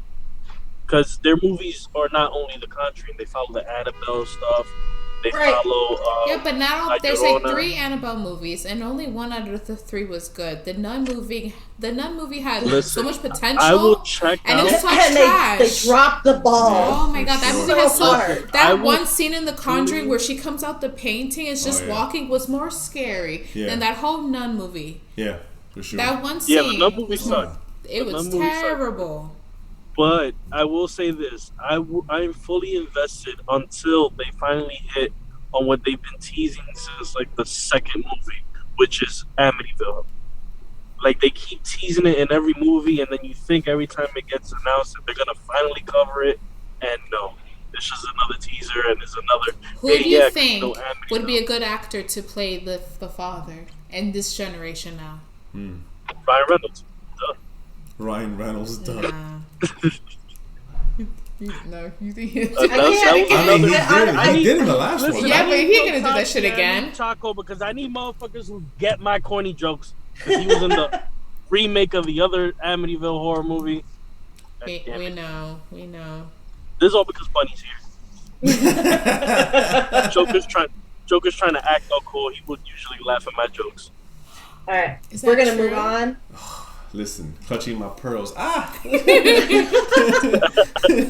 gonna move on. Psychopunk. We're gonna touch on what you're talking about. Psychopunk. We're just gonna get through these. I feel like Psychopunk has seen some things. Before we move on, Crystal, I was having technical difficulties with my GPS on my phone, and apparently my iPhone got too wet. I don't know how. Hey. But he said, "Don't ask." All I will say is, I got it from like the first 30 minutes into the movie, but only because during the hiatus I drove down to Florida, and I was like, you know what? Let me rewatch all the Conjuring, American Horror Stories. Oh, American Horror Stories. Okay, yeah. And so off the rip, like it was just me and this girl and like another two couples in the theater, and I got it real quick. I was like, oh, this is Andrew Mordrick. That's what the movie's about. Oh. Okay. Yeah. Okay. Interesting. Which is the guy who had the little face behind this. Yep. Yeah. Mm-hmm. So if you're interested in that, and it was like Blumhouse is doing this thing where they're taking those theories and those like weird, scary stories and making them into movies. I'll be down with Blumhouse, what they're doing. Okay. I mean, I'm into that. You kind of turned me off on the movie because you said it could have been really good and then they ruined it. Yeah. But now I do want to see how it could have been good though. If you have HBO Max, watch it. Don't, because you already have the subscription and shit. And you'll see the scene that I'm talking about. Like if they would have hid the plot better. Mm-hmm. That one scene, it was just. I wish somebody else saw it so I could like hint at it, and they'll like be like, "Oh yeah, I know what you're talking about." All right, no, I'll check it out. All right, so the next movies are. I mean, they can be scary in a way. The Fear Street movies. Did any of you guys watch those on Netflix? Yes. I saw Fear Street. I saw the first one, right? Huh? I saw the first one. I don't know. I saw all of them. Anyways. There are 3 Fear Street movies. Thank you, R.L. Stein. That's what I was going to say. It is R.L. Stein, right? It is R.L. Stein, yes. There is Fear Street 1994, Fear Street 1978. Shout out to Goosebumps opening theme. That just popped into my head right now. Classic. Yeah. Yep. Copyright strike. Yep. Oh, no. It'd be worth it. So 1994, from the Fear Street, the first one was my favorite, and no one ever says that, but the first one, 1994, was my favorite. Because she was born. So the first one, I actually, that's hilarious. So the first one is my favorite after watching all 3 of them, right? Mm-hmm. So I was holding out because I really enjoyed the first one, and then I was like, all right, let's get to 1978, and I'm watching 1978, and that one has a very Friday the 13th feel to it, right? Yeah. It's okay, but it just didn't do enough for me. I like the characters and the plot more in the first one. The second one was okay. The last one was bleh. The last one I was really holding out hope for because I love anything 1600s, right? I'm like, give me 1600s, give me 1600s witchcraft, give me Salem witch trials, give it all to me because I'm a little sick in the head. I'm like, yes. Give me that. And I enjoyed it. I just wish they would have stuck more to 1666 than bringing it back around. Yeah, it wasn't even throughout the whole film. It was only like for halfway through. Yeah, and then I wasn't thrilled with the way that it ended. Mm-hmm. It seemed very, like, it started big and then it just went down from there. And then they went real small. Yeah. Right. Listen, I couldn't really enjoy the movie, and it was just shot too dark for me to even see anything. I don't know. You just got to turn off all your LED lights or whatever. Turn off the LEDs. No, it was like I couldn't see shit. I really couldn't. And I thought, okay, maybe it's just 1994. Goddamn thing. Maybe because it's 1994. I swear to God, like when everybody was hyping it up on Twitter, like my first question was like, "Yo, can anybody really see what's going on?" I think it seems like it's just a you Am I that lost right now that I can't see? What I want from those movies, though, because I want there to be more. I want more Fear Street. Okay. I mean, they kind of hinted it towards the end. Like somebody took the book towards the end. Yes, somebody. So there is the potential for more, but I'm like, what? Like, are they gonna do more different year time zones? Or I want actual backstory. Shout out to Goosebumps. Or Are You Afraid of the Dark? Oh yeah. Yes. I want actual backstory on all the killers, though. Like, I want a movie for each of the that killers. little boy with the stick. He creeped the shit out of me. I was like, who's this little boy with the stick? Because no one talked about him or the other guy with that weird smile. That's another thing that I didn't like. I wanted to see like more of the We're talking We're talking about new movies, Psychopunk. I'm sorry to cut you off, Gary. He's bringing up like. But yeah, that hurt my feelings. I'm so sorry. It's because Psychopunk goes, y'all talking about horror movies, but no one has brought up the one. Okay, so let's bring up our favorite horror movies, our classic favorite horror movies. Classic. Well, first off, my favorite one was the second one from the Fear Street. Okay. The camp one was done amazingly. It was. Really? I don't know. Favorite horror movie. Yeah, it was really good. All my home videos. Favorite classic. My home videos of me growing up. Those are my favorite horror movies. Right. His birth video. Favorite classic horror movie. Classic. I don't know. I mean, like, I have like favorite Halloween. I was about movies. this. We'll switch it up like this. What was the first horror movie that actually scared you? Like the one. Chucky, Chucky's Bride. That was the first one I saw. That ruined me for the rest of my life. Signs. The Grudge. Signs fucked me up. Really? Only one scene fucked me up. I'm being afraid. Is it the one where it's like crossing real quick?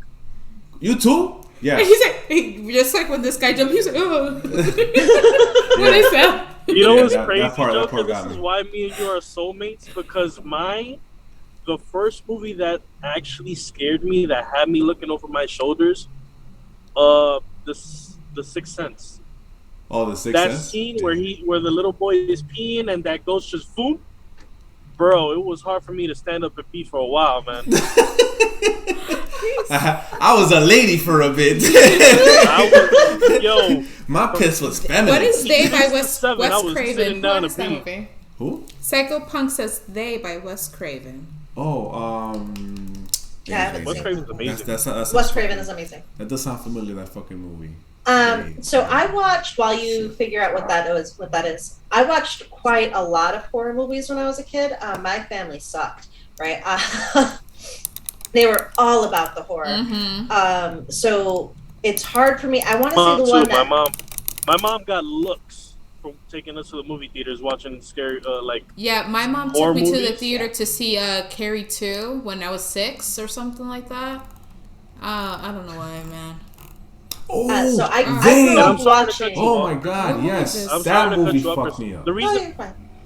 The biggest reason why I switched out what was everybody's favorite horror movie to what everybody's scared of is because I think we could all agree that the best horror movie was The Exorcist.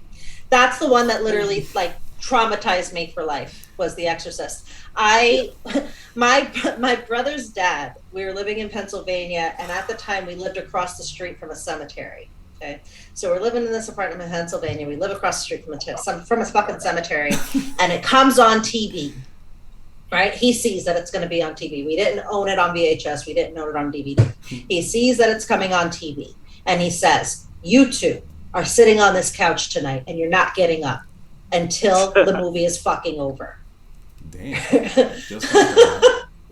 Just like that. You've met the man. Just like I know. That's why I'm like a little worried right now. Okay. I'm clutching my pearls again. Like, shit. I want to say I was 9 or 10 years old. Yeah, you're fucked. All right, so if I was 9 or 10, that means that my brother, Nat, Sensei Hippie, he was 4. Yeah. Or he was either 4 or, like, I don't know. Whatever. He was young, okay? And we're both forced to sit on this couch so it's like and watch The Exorcist. So you guys are like Mason and Nolan. Yeah, we're like Mason and Nolan, sitting on the fucking couch, watching The Exorcist, like, Meanwhile, this man is going, this is a true story. And I'm like, I can't. I'm not going to fucking be able to sleep tonight. Shout out to parents that do that, man. And shout out to oh, no, not this one. He hates scaring kids or watching videos of kids getting spooked. Yeah. That's like his biggest or pet hurt. peeve. I don't like that. I definitely don't like that. Joker, what did they do to you?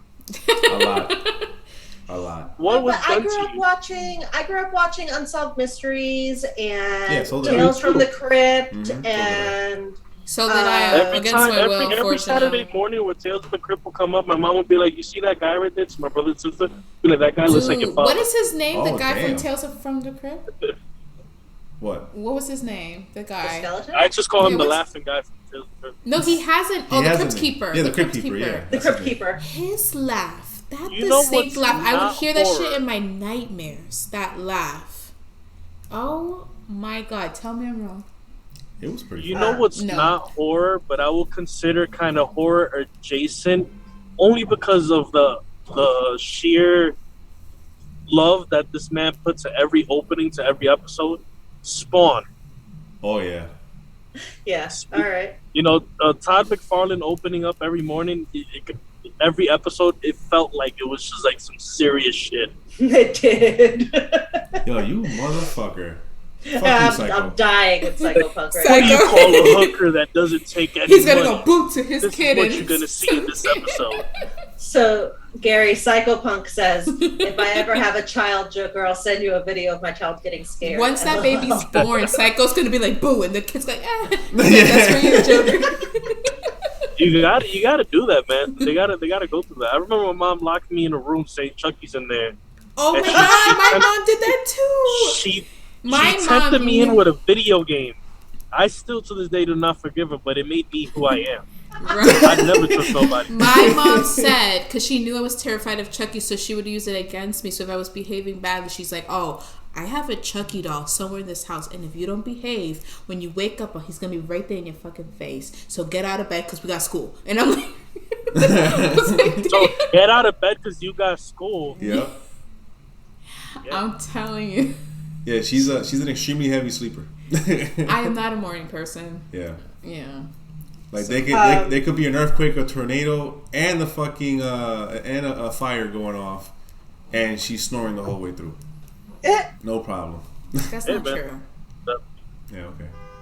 All right. Scary experiences. Ooh. Oof. Come on, guys. So many times. So many. I feel like this is why you don't like seeing kids get scared. Yes. This is why I'm going to scare my kids, so this way they don't wake me up in the middle of the night, right? Like, I'm just going to scare the shit out of them. This way, anything they come across, they're going to be like, listen, have you met my mom? Yeah, fuck out of here. Because I let my kids watch nothing, so now Mason's scared of the silliest things. Like, he's scared of, like puppets. Oh, yeah. Puppets freak him out. I like had the a Muppets. fear of Elmo from the age of 12 to 17. Like something about puppets, especially like the Muppets guys. He's so terrified of them. Oh my God. Lizzie, but I have a great Lizzie reason why I was scared of Elmo. I love the Lizzie Borden. I was a wee lass back when I was 12. Here we go. He was a lass, guys, not a lad. I love it. Yes. Yeah. Go on. Kilt. And my sister she was a toddler. And her being my mom's only girl, she was, the most spoiled.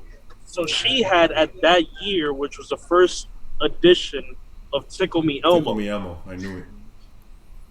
But listen, my sister played with that shit for like a good month, nonstop. And Gary in the background's like this while that thing was like, that tickles.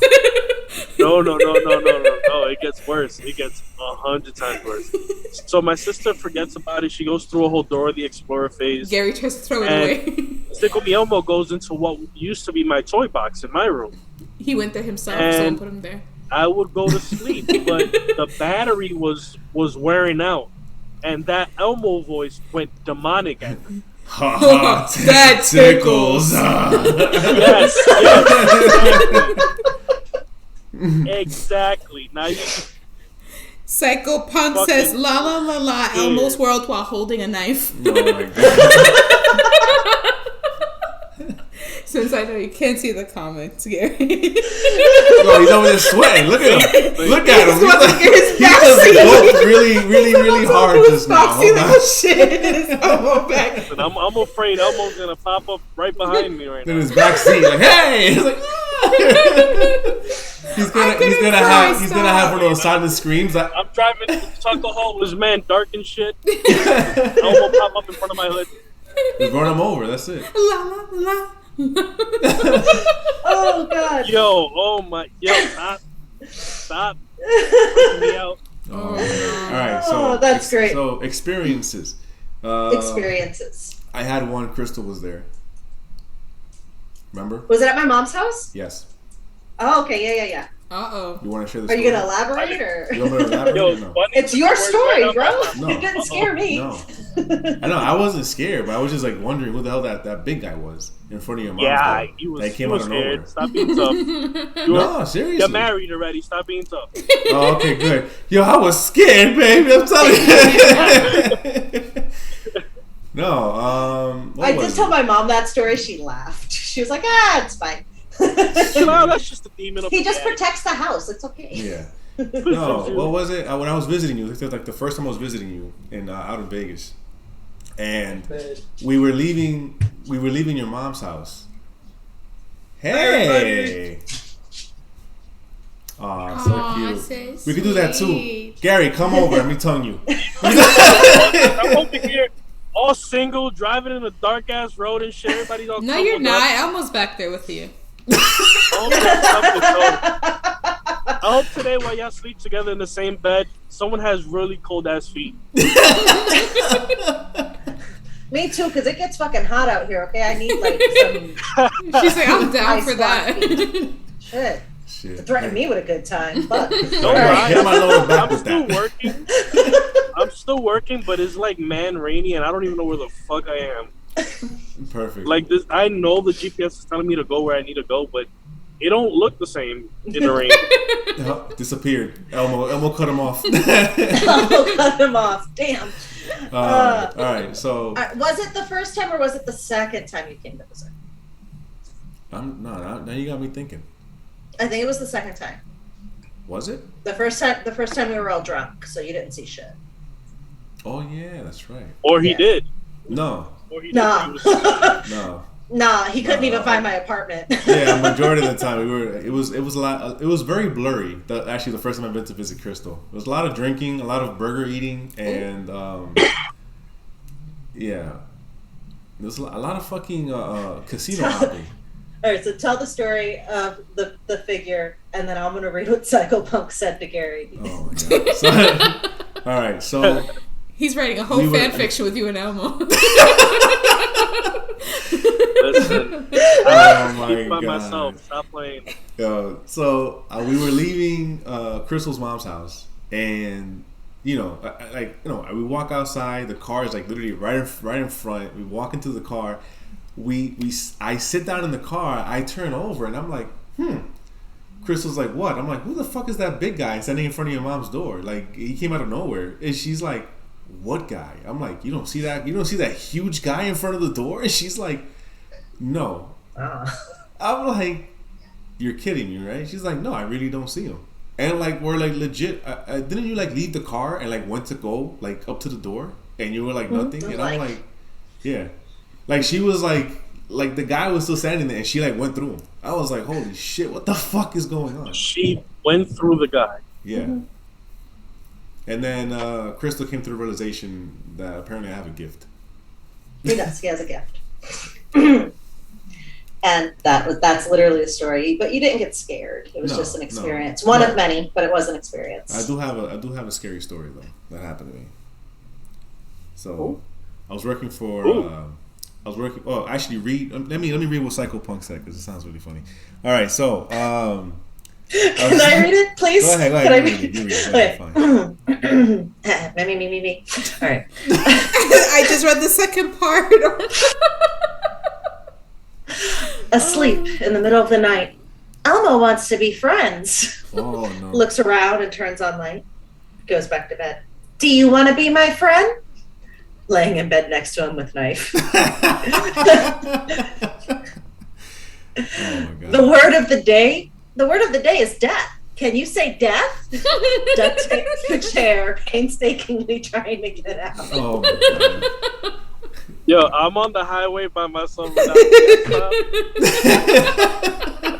like, if I was to take my phone off of the little holster shit and show you, it's dark in front of me and dark behind me. Put your high beams Emma on. will bring the sunshine. Don't worry. He's subscribed to 9 months. I'm reading anything this man says. What time to have tinted fucking windows? Oh god. All right, so Sorry. my experience. White light. Oh god, this guy. Did he just snap his fingers to do that? Maybe. Oh no. Maybe. All right, so I got 2 experiences. One is like an experience. The other one is like it was kind of creepy. So I was working for 1-800-GOT-JUNK at the time, and I went to this like creepy looking house up in Yonkers and stuff, and it was me and my friend Batman, and we head out to this house. So this lady met us up, and she was like, kind of like looking weird. She didn't want to go near the house, and she's like, yeah, so there's a stove I want you guys to take. As soon as you walk in, it's right there. There's a washing machine in the basement that I want you guys to take, and there's that one air conditioner all the way on the 3rd floor, all the way up top. And I'm like, okay, no problem. Couldn't take the stove because there was nobody there to check the gas, so I wasn't gonna like disconnect anything, you know. So that was that. The washing machine, I couldn't even take up the stairs, but this is where all that shit started. So I go downstairs to the basement with Batman. First weird, creepy thing that we see was as soon as you walk through the door to get down to the basement, like to get to the stairs, immediately to your left, it's a wall. This wall is like a support for like the stairs to go upstairs and everything. So like you can be on the other side of this wall and like look at this wall. On the inside, where you go down the stairs to the basement, there's a fucking stained glass window, and it was bright as hell, like if it was like light shining through it. But there was nothing there, like nothing to like allow this light to like shine. So that was like the first weird thing. I was like, all right. So we went down the stairs. The space was like at least like, I want to say like 200-300 square feet, which is a pretty like decent size. Literally from the side of the room that I was on, all the way on the other side is like one solitary red door with like a old looking padlock on it. I'm out. Yeah, pretty much. Bye. At that time, I wasn't really like thinking of anything. So like next to that door was the washing machine, and I fucking go to the washing machine. So I'm like fucking with the washing machine trying to check something out, and then fucking Batman, he's like, yo, you heard that? I'm like, heard what? You didn't hear that knocking? I'm like, what knocking? Like what knocking are you talking about? He goes, you didn't hear that knocking? I was like, no, I didn't hear nothing. He's like, oh, I don't know. I'm like, okay. So now again, I'm fucking with the washing machine, and on my left side, I hear knocking. So when I turn around fast to like try to see if I can catch Batman, but he wasn't there. He was on my right side, literally on the other side of the room, and I'm like, did you just knock right now? He goes, no, I've been picking up this stuff over here. I'm like, so you weren't knocking? He goes, no. I'm like, okay, you can't take this washing machine upstairs. Let's get the fuck out of here. So as soon as we get up, the lady was standing like very creepily at the door, and she's like, hey, can you guys help me with the garage? And we both like almost screamed like bitches and shit. Like that's how fucking serious it was. Because like, we weren't expecting her. No. Like it was sudden. So can you reenact that scream?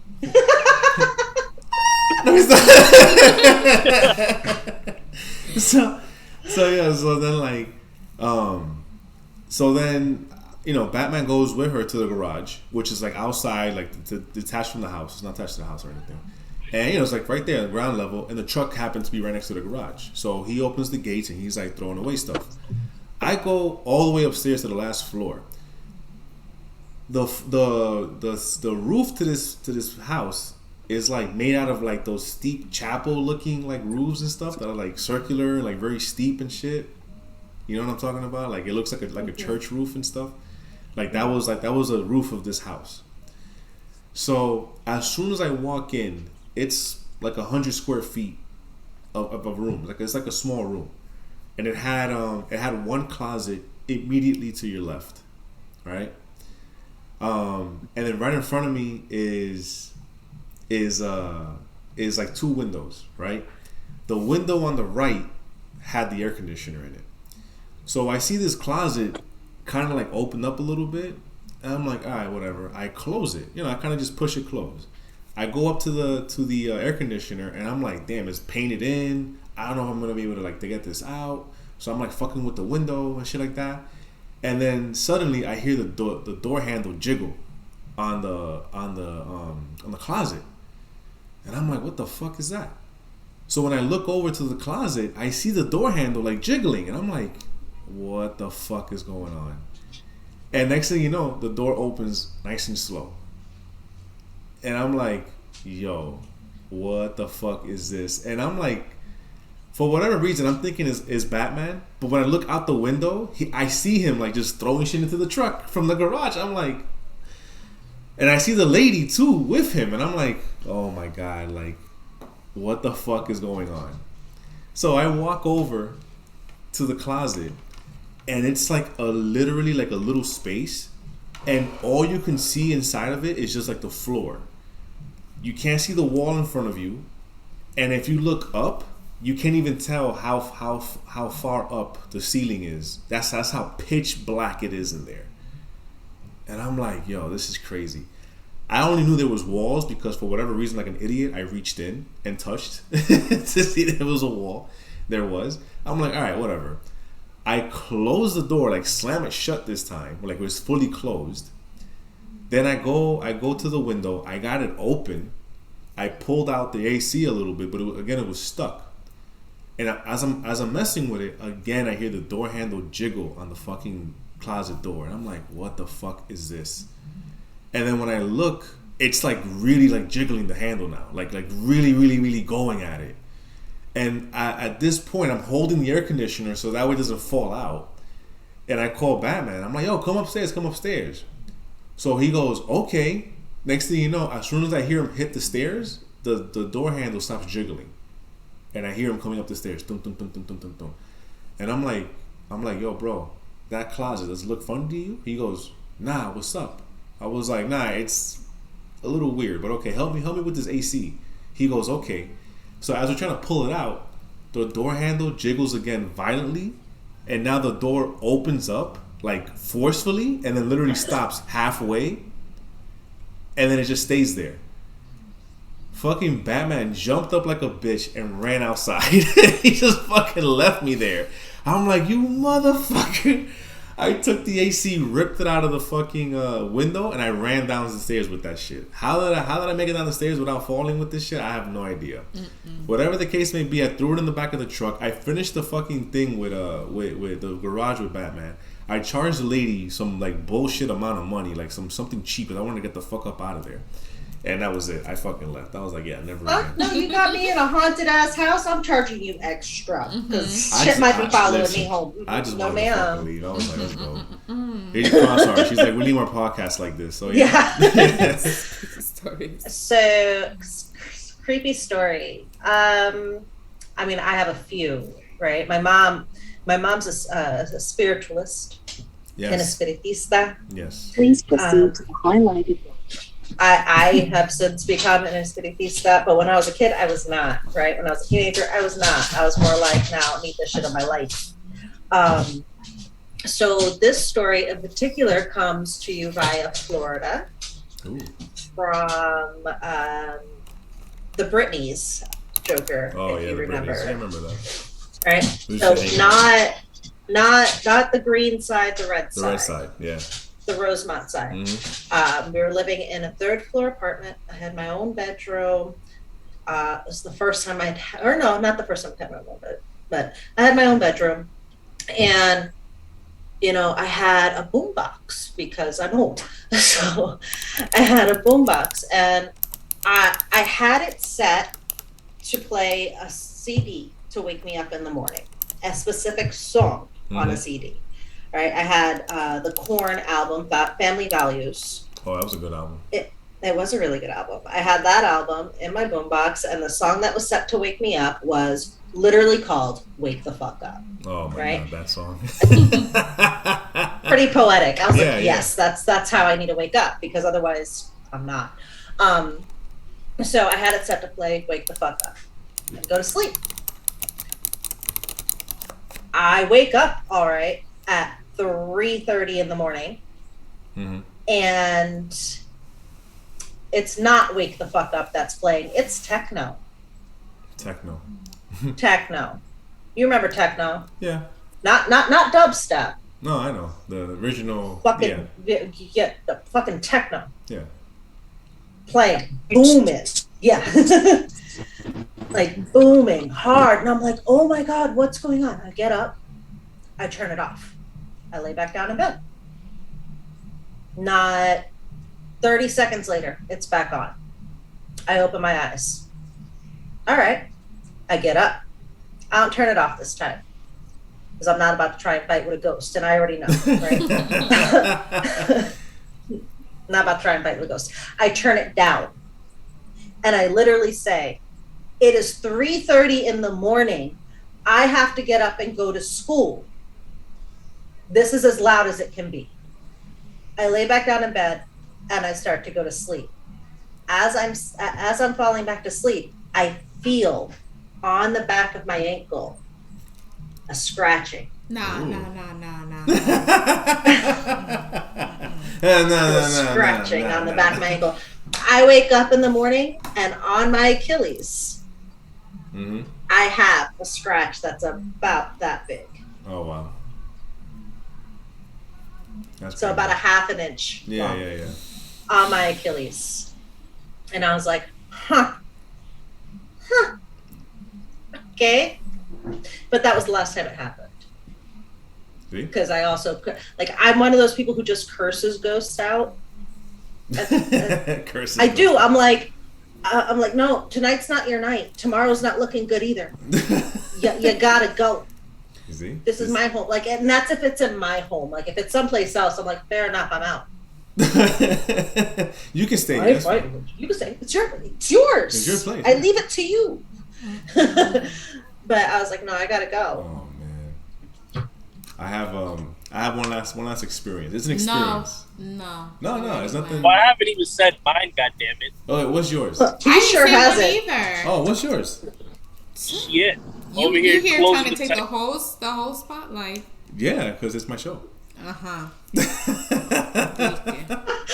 not the spot, but you're close. Oh my God, I feel scratching. That's not the G spot, but you're close.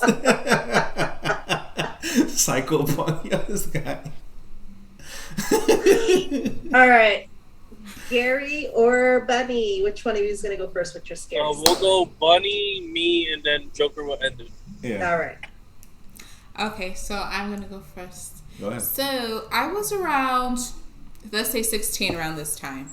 So my two little sisters and my mom, we just moved to this like tiny little apartment in the Bronx, and it's one of those, I guess they call it like a train apartment. Yeah. That is just one long line of rooms, and that was our apartment. So once you walk in, you're in the kitchen. To the left is the dining room, then the living room, and then my grandfather's room was over there, and then to the right was our bathroom and our room. We were all three girls were in one bedroom. So at the doorway of my room, I was sitting there. That's where our computer was. So I'm on the computer, and I could see all the way down through the apartment, all the way down towards the living room and everything. My sister, she's like washing dishes. And she's about to come into the room, and I look down the hallway, and my grandfather had this old leather chair that he would sit on to get comfortable in the living room. Okay. And I jokingly said, "Oh, what's that?" to scare her, because she was so easily like scareable. Yeah. I said, "Oh, what's that?" She looks down the hallway, she screams and runs into the room and jumps into the bed, gets under the covers.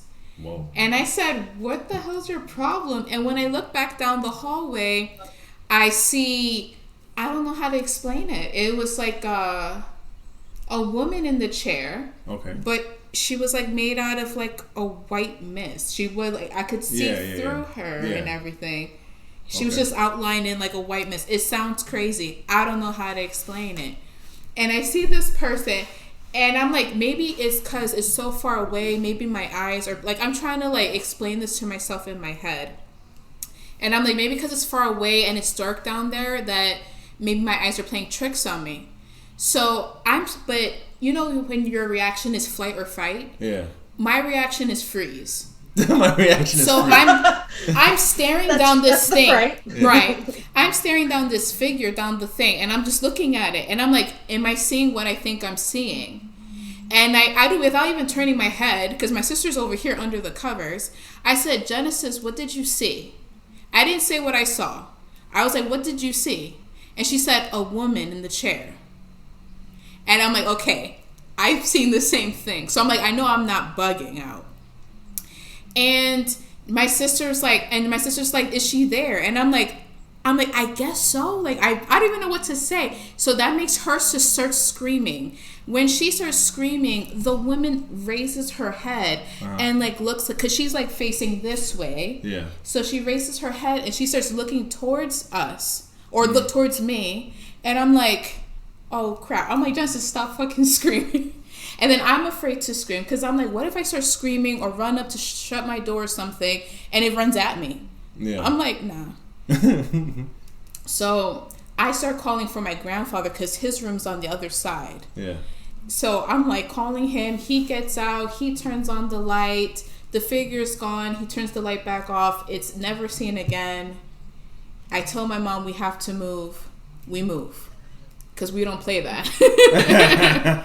We got to go. Yeah. Another mini side story. Uh-oh. Mini side story.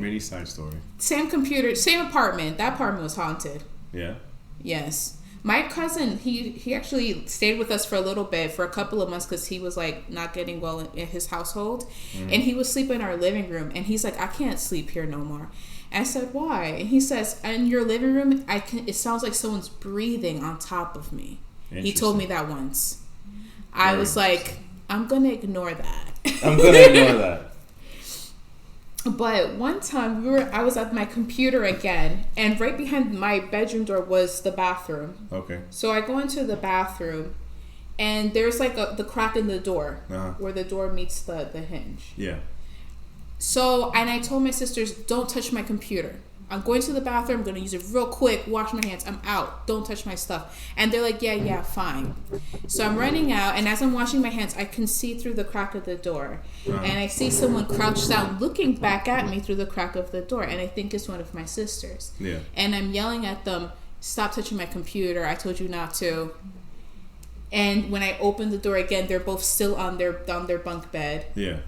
Haven't moved or anything like that. And again, I did what I always do. I chose to ignore it because I heard somewhere that if you give it attention, it gets worse. So since then, I've ignored it. Anytime something weird happens, I'm like, well, that didn't happen. So. Oh my God. That's my story. All right, Psychopunk. This guy. Okay, Gary, share yours. He's writing novels. Gary, share your story. He's definitely writing novels right now. Yeah. Can you guys hear me well? For now. I can't hear you at all. Well, all right. So, if you guys are ever around my family, if you ever mention the apartment 4K, they will immediately know what you're talking about. Oh. So this apartment, around this time, I also say it was a financially hard time for my mom. Okay. So it was a 1-bedroom apartment. When you walk in, it was one of those kind of open space apartments. So as you walk in, the first thing you see is what would essentially be the living room. Okay. Which is also open to the kitchen, if that makes sense. Yeah. So it's like a one whole thing. Yeah. To the right of that is a small hallway, but not a hallway, that leads to on the left-hand side, a bathroom, and then the next door after that would be the bedroom. Okay. So this apartment was haunted as fuck. There was like no denying it. Mm. A little backstory that we found out after the fact, after we moved out, was a drug dealer used to live in that apartment. Okay. Which made sense because outside the apartment door there was a whole bunch of like holes from where cameras would be. Okay. It was crazy. Like you would see like these gigantic holes, and it was for the camera, so that person would know who was coming in and out of the hallway.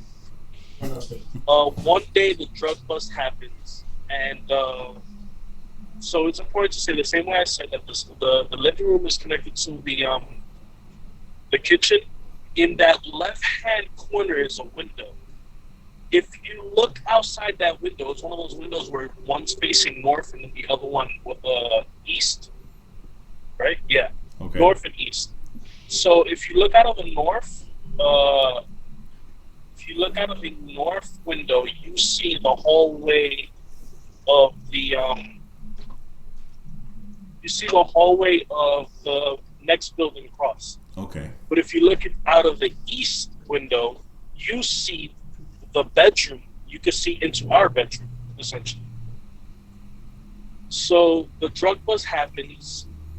They start banging down on his door. From what the neighbor told us, he was trying to get out that window and jump across to the fire escape. Oh. He didn't make it, clearly, because we're talking about jumping the length of a full apartment. Yeah. He falls to his death, dies. That's the end of that. We move in years after, and everything's fine and dandy. So the first scary shit that ever happened was, I remember this, like I said, there was a financially hard time, so my mom was working nights. Mm-hmm. So it was like around the time where I became a latchkey kid. Okay. I was the one who came home, locked the doors, waited till my mom came home. So I was also in charge of cleaning. I was in charge of cleaning, and I remember, this wasn't even like, I was wiping down the counter with a paper towel. It was damp and wet. Like, you know that kind where you can make a ball and throw it? Yeah.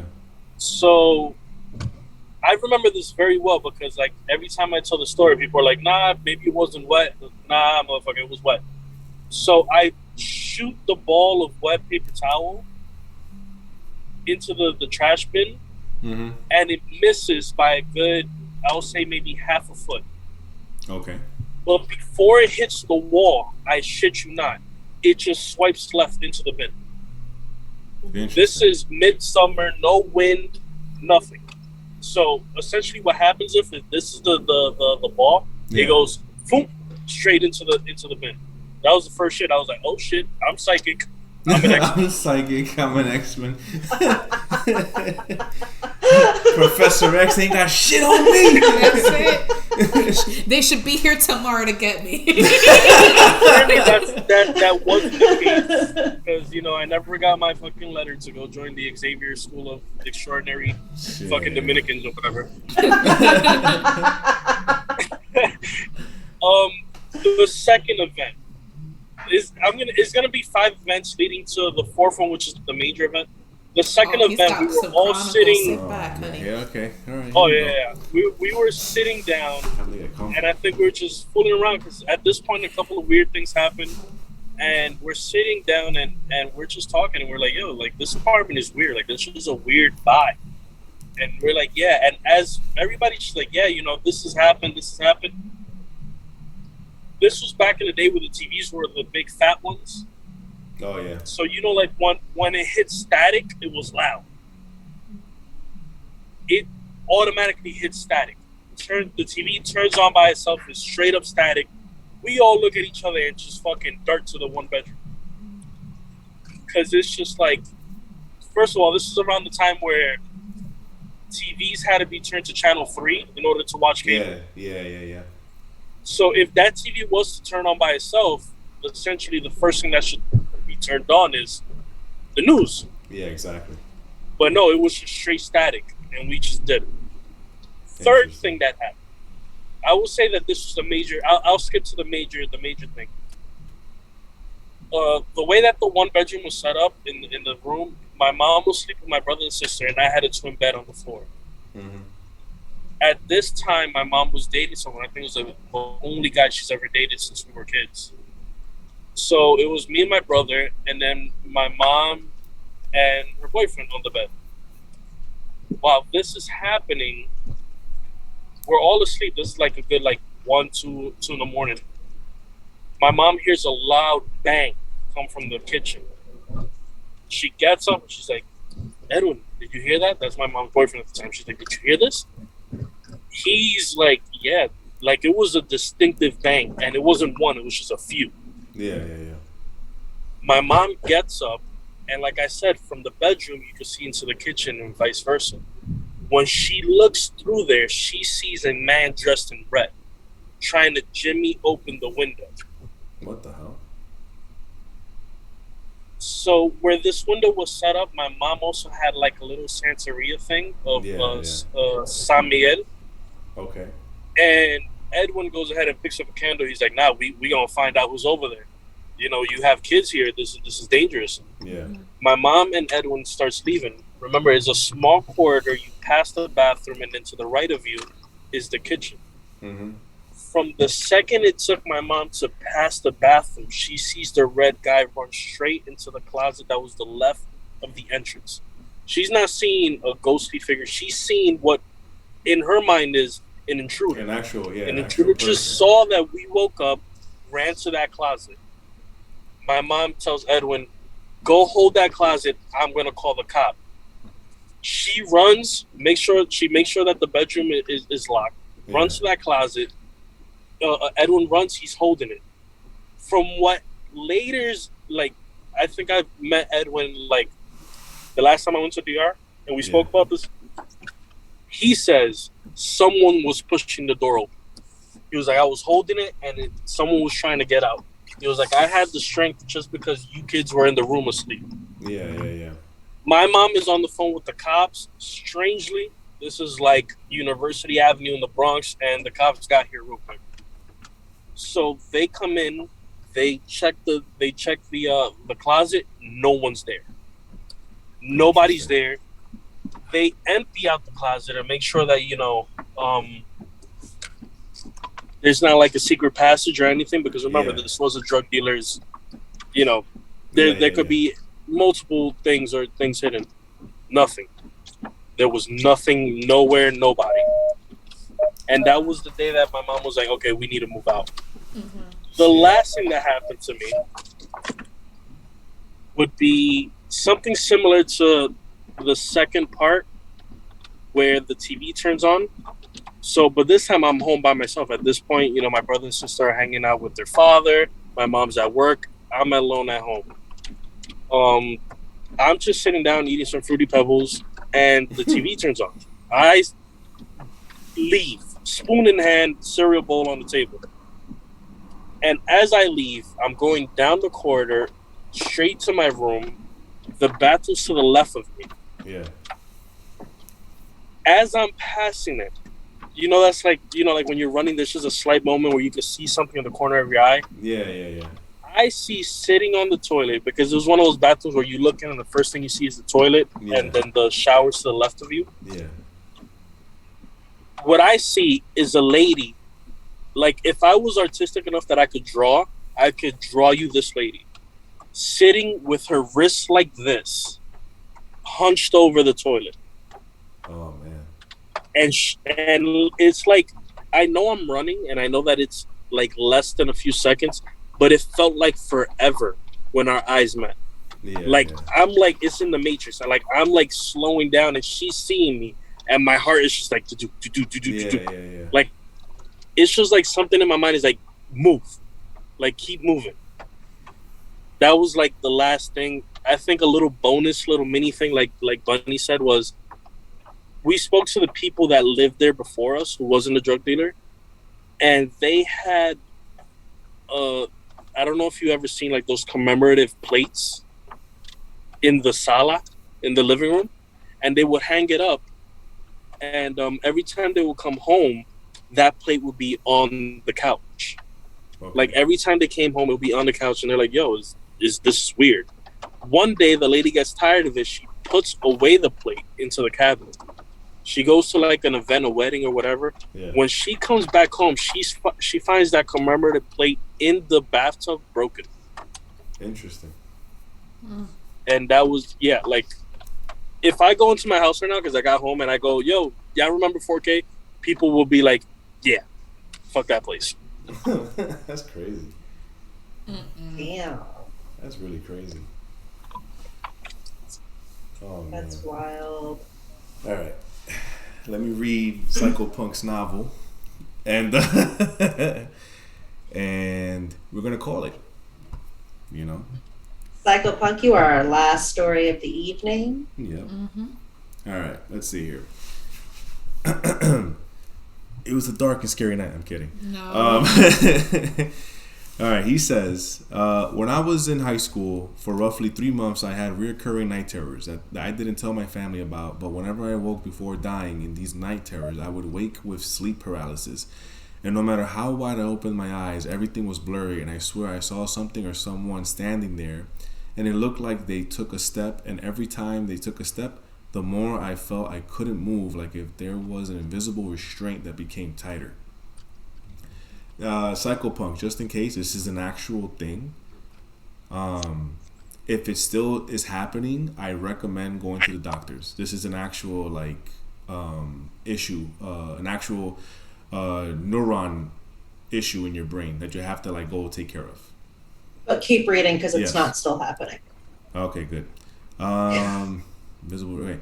And he continues. And the one time it was happening, thankfully, my brother woke and the sensation stopped. But it all came to stop when my mom burned incense and chilies and walked it throughout the apartment. And after that, I had peace until 5 years later. Lady Crossheart asks, it started again? Psychopunk says, the only reason my mom burned chilies is because she sensed whenever it was in the house, and my sister also has a similar sixth sense. I never shared these episodes with my family until after they burned incense and chilies. Lady Crossheart says, I will be open about this. I don't care if people laugh, but I can see things others can't. I will leave it at that. You make your own conclusions. No We're not going to judgments. laugh at you for that. Yeah, no judgments here. Psychopunk. 5 years later, my family brings in a cabinet that had a mirror on it, and it was placed in front of my bed. After 3 days of having the cabinet, I began experiencing night terrors and the like. Lady Crossheart says, I never liked that cabinet. For the listeners out there, Lady Crossheart and Psychopunk are actually siblings. Let me see here. Man, why you shared that? Anyway. All right, Psychopunk says, it wasn't until a week later that I began experiencing sleep paralysis, except I was able to willingly break free from it, but it took effort. Until the second week, the sleep paralysis was strong, and my mom noticed me squirming in anguish because I was trying to break free from my sleep paralysis. He continued, except I felt like I was slowly being lifted and I had no more strength left, and then I hear my mom, Papa despierta, which is, baby, wake up. Suddenly I feel my lungs fill with air because I took a deep breath. I didn't notice I was being strangled. My mom then places a sticky covering over the mirror, and after that, the sleep paralysis was over. After that, I was scared to sleep for at least a year. Lady Crossheart says, like the other day, I was showering and I swear I saw someone sitting in a toilet and then screamed my name. Then I got out of the shower pretending to not see anything, left the restroom and walked to the living room and asked my mom, did you call my name? And she goes no. A few months ago, my uncle passed away, but every day, exactly at 12 p.m., June beetles appear on the outside of our window. 10 our window. The first day, 10 the first day, 9 the second day, 8 the third, 7 on the sixth, and so on until it dropped to 1. I looked at my mom and told her I think someone is about to die. The next day, my cousin calls to tell us my uncle died in a car crash. Wow. That's crazy. That is some real crazy stuff. Yeah, so that's our Halloween special. That's crazy. Hopefully we made some of you guys laugh. Hopefully we creeped some of you guys out.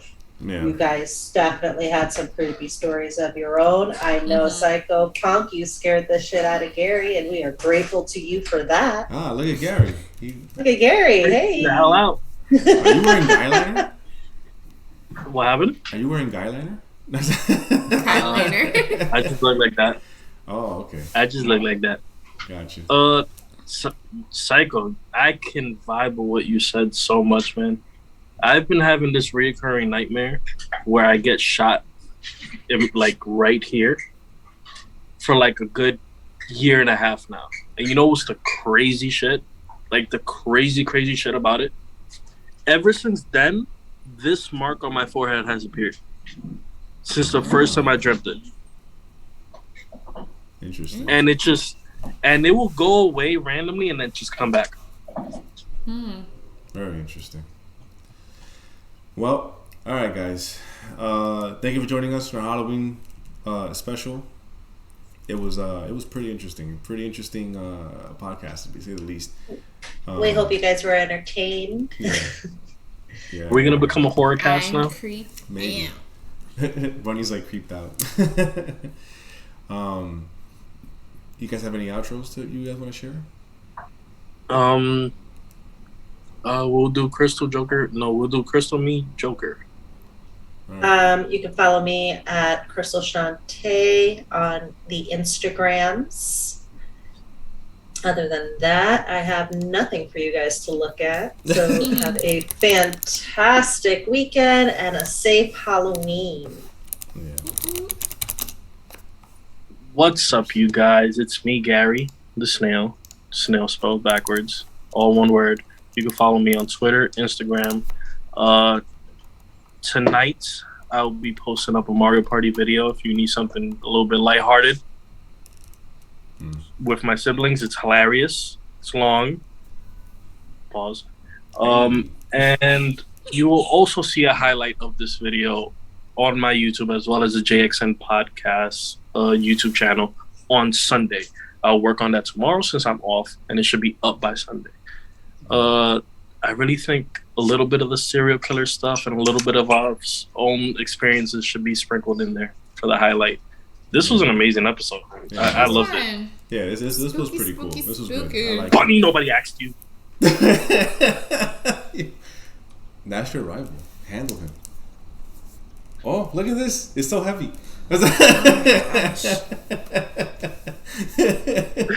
All right, Joker, close us out, man. Oh my God, guys! Thank you so much for joining us. It's been a pleasure. It's been fun.